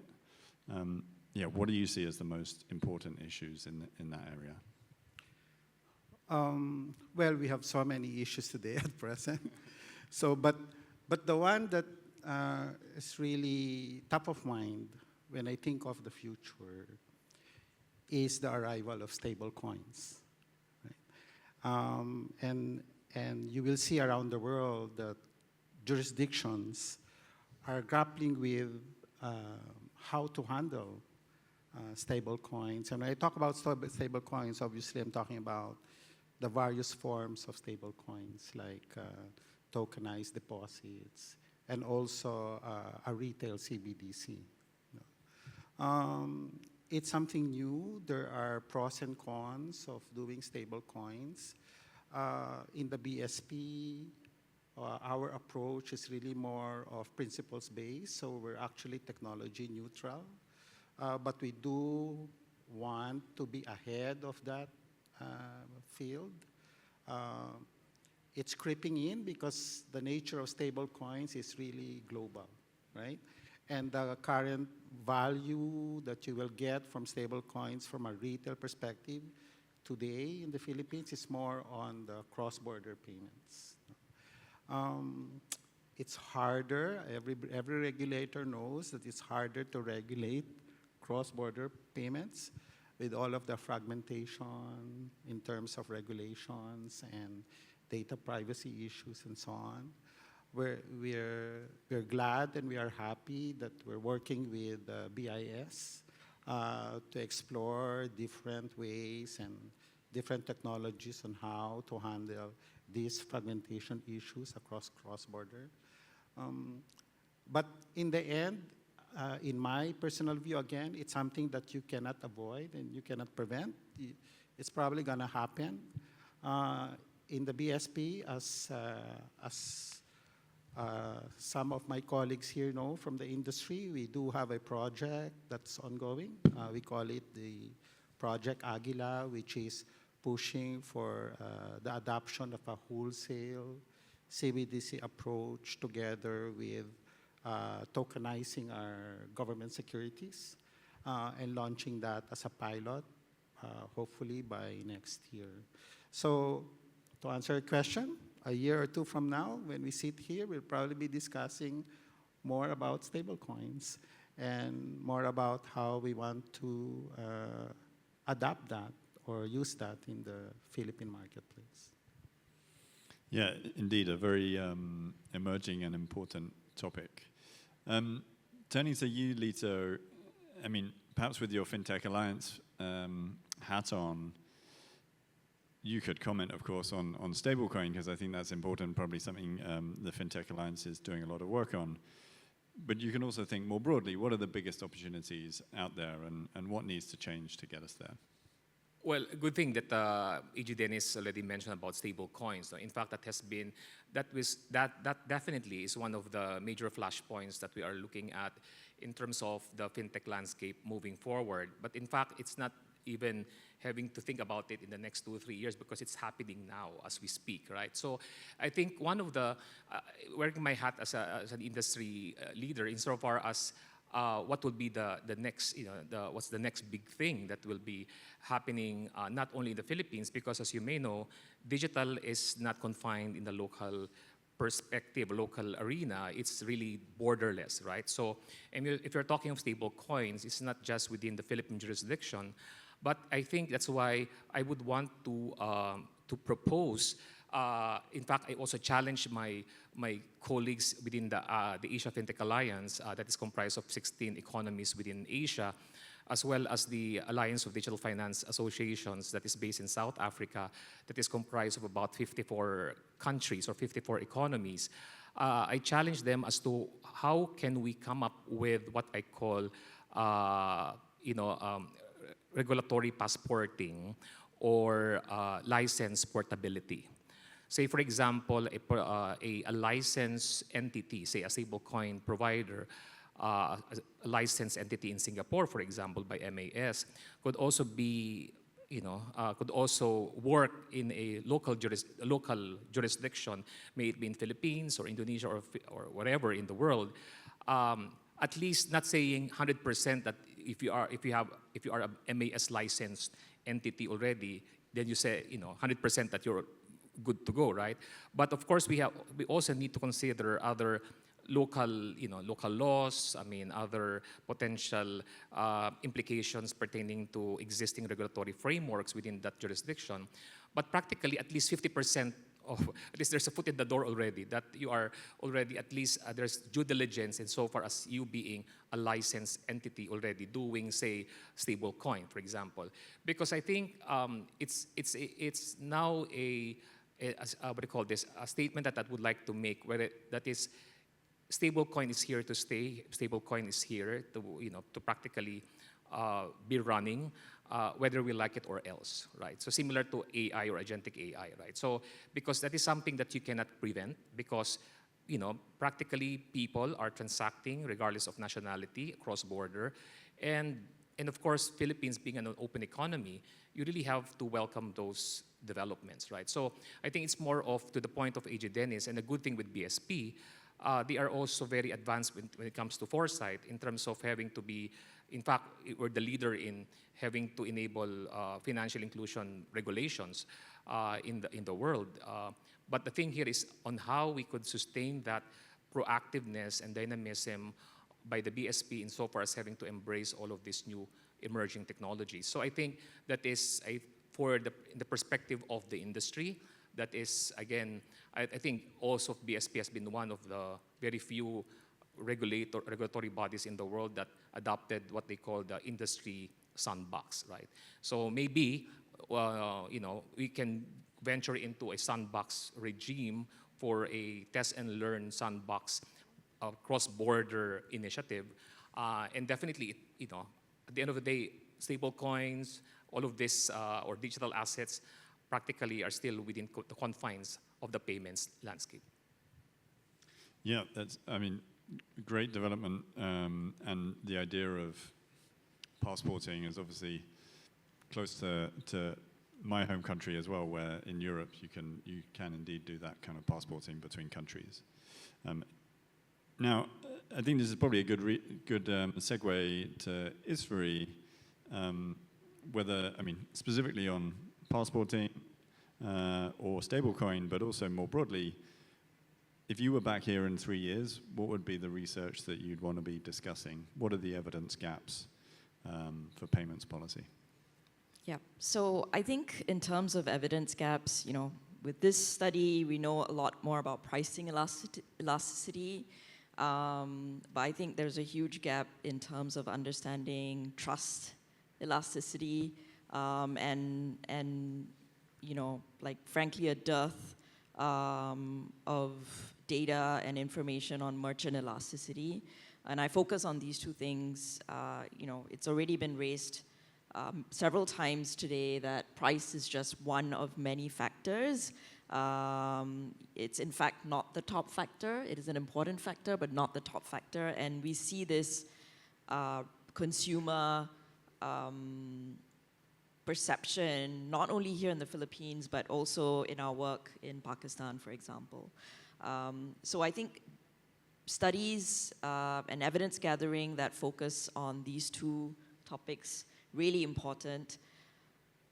Number one, trust, because it's such an abstract concept. I mean, we know what trust is, but how do you actually explain what builds trust?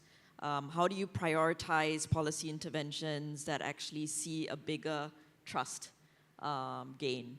And that's, I think, super important now, in our current context where the general discourse on financial inclusion is generally that, oh, we've solved the access issue because we're at 80% access globally. We now really need to look at how do we increase use.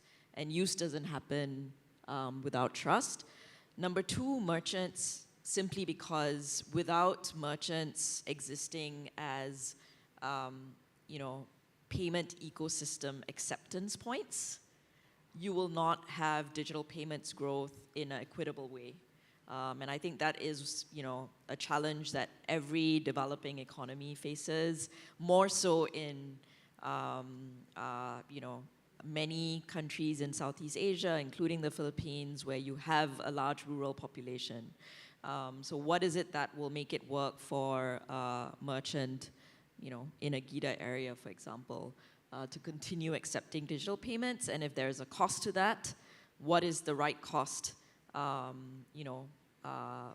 reflects the value that the merchant sees in accepting digital payments? So I think, similar studies focused on these areas, super important. I see that there is generally a challenge to motivate interest on these topics, but I'm hoping that this can really be a big part of the next frontier. Thank you. Great, and I love this phrase. I don't know if you made it up, but well done for doing so. If you did, like trust elasticity. I think that's really well framed. And just a small plug for IPA's work on consumer protection. We do see this as a real issue. So in many markets, including the Philippines, where there has been a challenge and where redress goes unsolved, then consumers step back, right? They choose to either leave that service provider or stop using the service entirely. So I think that trust elasticity is real. Just add a final point. I think, it was good to see the segmentation that exists in this study that we discussed today. In future work, I think it's also important to recognize that there can be more granularity in segmentation, and I would really like to see also, greater emphasis on having gender disaggregated analysis. I think at the high level, especially in Southeast Asia, the conclusion tends to be, oh, there is no gender gap. But we know that when we look at granular data, there is a gender gap, especially from a broader financial inclusion perspective. And our own research looking at micro merchants in 4 markets in ASEAN, including the Philippines, does show that the trust quotient is very differently appreciated between men and women micro merchants. And we are in a region where most of micro enterprises, like the Sari Sari stores here in the Philippines, are, if not owned, operated by women at the household level. So I think these are kind of important dimensions that would be important to see as well. Okay, I'm getting messages from the team that we're running out of time. I want to quickly, and Russell, if you can be quick. I mean, maybe first respond to the gender disaggregated data point if you'd like to, but then for you, what do you want to be doing research on? What do you see as the kind of priority for future research? And then we'll take the question from the audience. Yeah, on gender disaggregation, I totally agree. There was someone who came up to me in the coffee break and had some great suggestions on things to look at in the context of our study. Again, we didn't find a lot of heterogeneity by gender on the kind of the headline level results, but there may be some more to probe there in terms of persistence and selection and a few other things. So we'll develop that a bit more in the longer working paper. Yeah, I guess in terms of what I'm thinking of in terms of research on payments, I think I'm getting more interested in some of these structural factors and understanding those better, understanding network effects in the broader ecosystem, understanding that there was this kind of explosion of adoption of digital payments during COVID, where we had low fees and zero fees, and we also had, the business case of digital payments was obvious when in-person interaction was more restricted, and there's been kind of a flatlining or reduction in adoption since then. So understanding some of that a bit more broadly is of interest. And then I guess one other issue I would say just from the evidence to policy is just, I really think it can help move the needle, and I think we have a lot of global evidence on people getting money deposited in their accounts. So thinking about government payments flowing into e-wallets and accounts, and thinking about payroll, digitizing payroll. So people are getting funds not in cash but digitally, that enabling merchant and other payment ecosystems. I think that as a high level we have a lot of evidence that that's really important, and there's a lot of pieces that go into that around ID and other things. So yeah. Great, thank you very much. And unfortunately we only have time for one question from the audience, from Ms. Ala Bautista from the World Bank. Let me try and read this out. So since the research is with RCBC, so maybe this is a question for you, Russell. How confident are you that these price elasticities and that these welfare estimates would generalize to other bank users or other users of other payment systems, payment products? Yeah, that's a great question. Tiffany and I have been debating this a lot in the last few days and weeks, so that's why we're kind of, our estimate of the total value of InstaPay, we're kind of saying is like a 45 million or 45 billion peso is kind of at least, because we're acknowledging a lot of uncertainties in aggregating up. So we have tried to demographically match the populations, but of course there could be other sources of selection of different users of different payment apps. So we want to acknowledge that and present those results with some uncertainty, because we are extrapolating up kind of from internally within our CBC to other users. But I do think that usually these kind of scientifically estimated parameters, whether they're within one financial institution or within a lab or other things, usually we find that you can extrapolate from those with some level of confidence if we can match the demographics and other characteristics. I mean, just to add to what Russell said, I think the uniqueness of the study is also could also be attributed to having to have two different mobile apps. No? So because you have RCBC Pulse that's really meant for the mass affluent, and you have this Discartec which is meant for the mass market. So if you saw the results, I mean, for the Pulse users, which would be the mass affluent, only 30% would be the uptick, right? But if you're looking at the results for the mass market app, which is this Discartec, you saw a 3-digit uptick, which is 100%. So at least you have those representation in terms of personas, in terms of demographics. At least it's not concentrated solely on just one segment. So at least, especially for the frontiers, which is practically that is the focus of what financial inclusion objectives or initiatives or programs are really geared towards to. I think we've seen the higher impact in terms of benefit amongst those base. Yeah, it does indeed help to have that sort of full range of the market. But of course, I mean, Russell, I'm sure you'd love to do it all over again with the 4 other providers as well. All right, so I'm being told, let's wrap it up. Got to move on. We've all got lunch to eat. So I'm going to come to each of you in order, so just going around from Isri all the way through to Russell.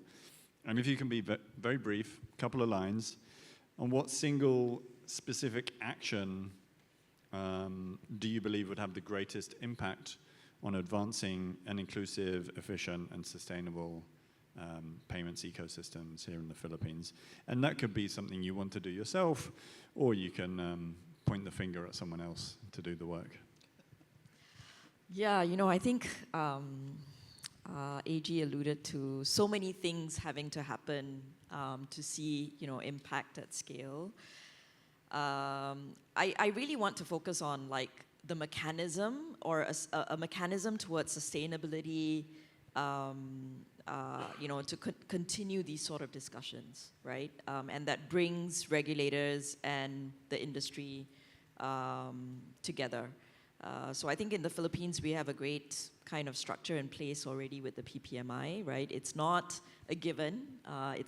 This sort of structure does not exist in many markets. And, actually, many markets look towards the Philippines to establish this sort of thing. But I feel like it offers a really important mechanism, platform to do this sort of periodic review and assessment collectively with industry.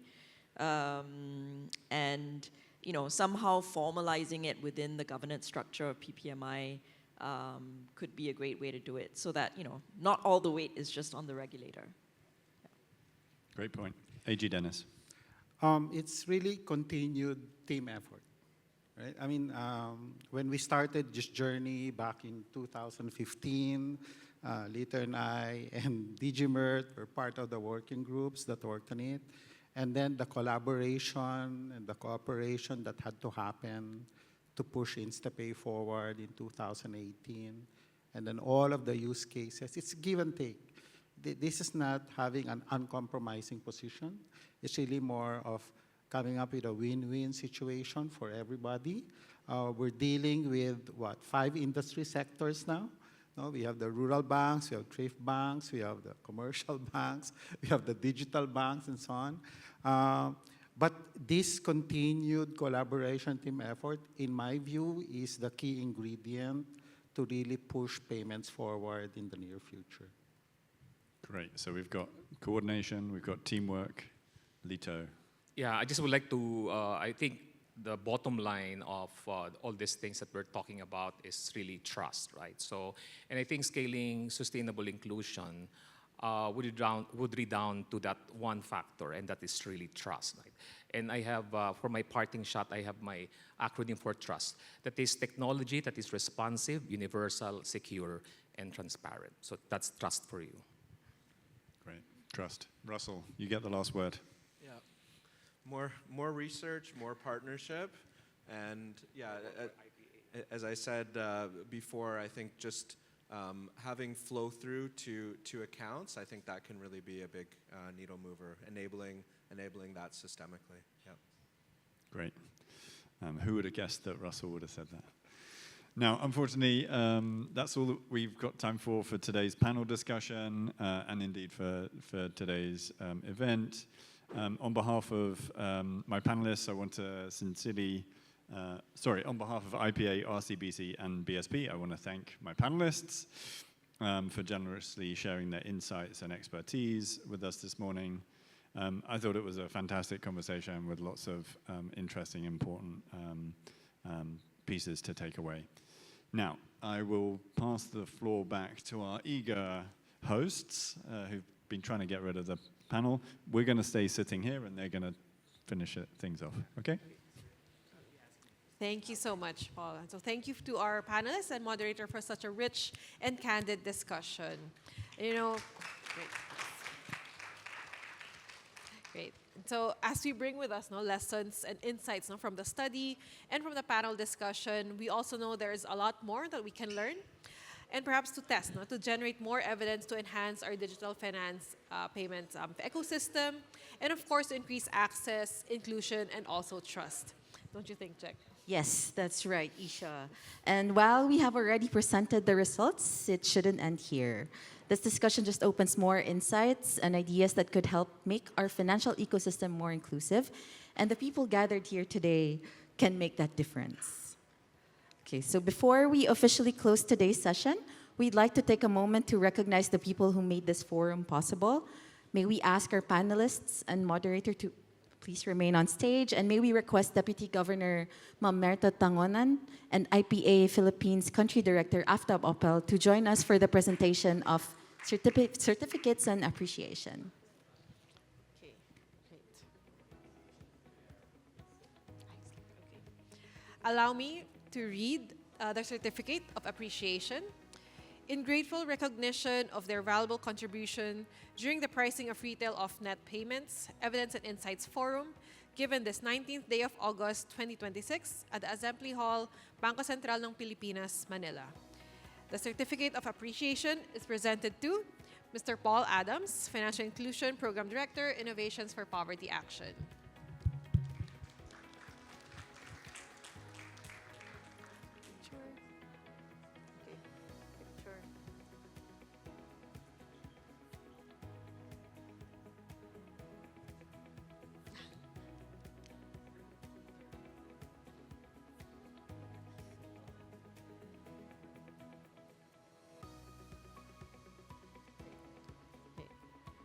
Next, we have Dr. Russell Toth, Associate Professor, University of Sydney, and lead researcher of the study.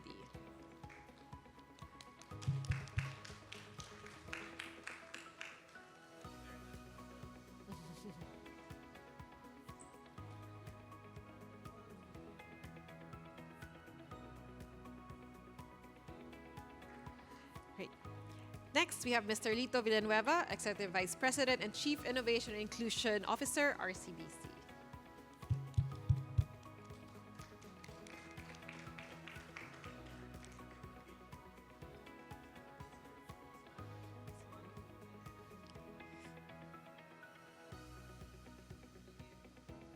Great. Next, we have Ms. Esvari Sivalingam, Southeast Asia Lead, Better Than Cash Alliance, UNDP.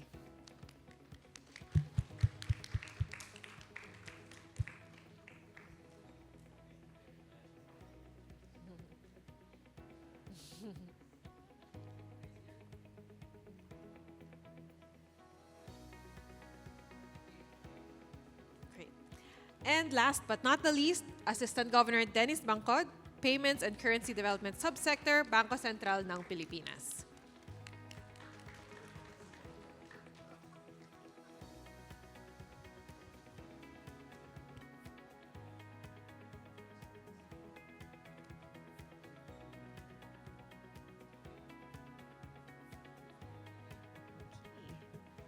Thank you very much. May we ask all our panelists and moderator to join Deputy Governor Mamerto Tangonan and Mr. Aftab Opel in the middle of the stage for a photo opportunity. Should we move?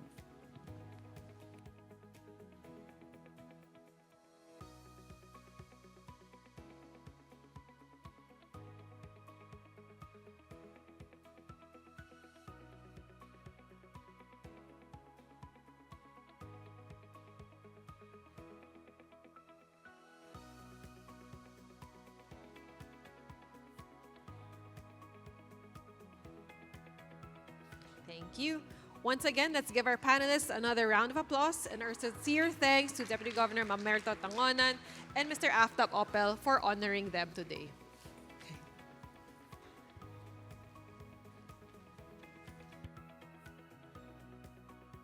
As we bring today's forum to a close, may we ask Mr. Aftab Opel to share a synthesis of today's discussion and a closing message.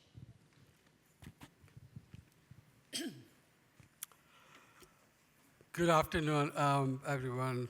So as we close today's discussion, I would like to step back from the specific findings and reflect on what they mean for all of us who have a role in shaping the Philippines' payments ecosystem. The first is that the way we design financial system can shape who is able to participate in them and how they participate.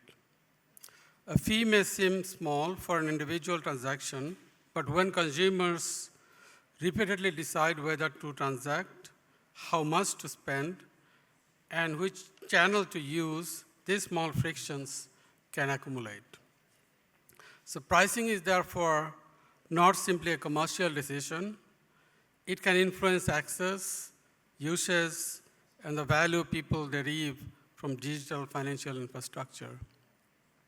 Second, there is a rarely single right price from a policy perspective.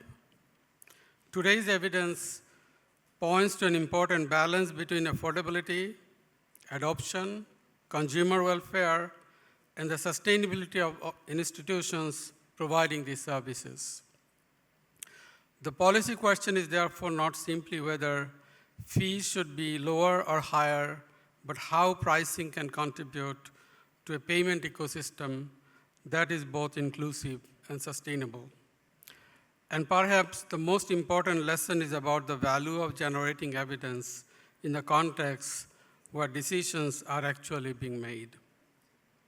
So by studying questions on retail off-net payments in the Philippine context and in real-world payment environment, we moved beyond assumptions and better understood the trade-offs facing consumers, financial institutions, and policymakers. For IPA, this is at the heart of what evidence to policy work should look like. It is simply about producing research. It is about working with institutions, researchers, regulators, and private sector partners to identify questions that matter, generate credible evidence, and create opportunities for that evidence to inform real decisions. I hope that today's conversation reminds us that evidence does not eliminate policy choices. It helps us make those choices more intelligently. Research can show us how people respond, who benefits, and what the trade-offs are. But ultimately, policy requires us to weigh these findings against broader objectives such as financial inclusion, innovation, competition, and sustainability. That is why conversations like today's are so important. The value of research is realized not when a study ends, but when its insights become part of the decisions and conversations that shape our financial ecosystem. So on behalf of Innovations for Poverty Action, I would like to thank the Bangko Sentral of Filipinas, RCBC, our academic partners, and everyone who contributed to this collaboration.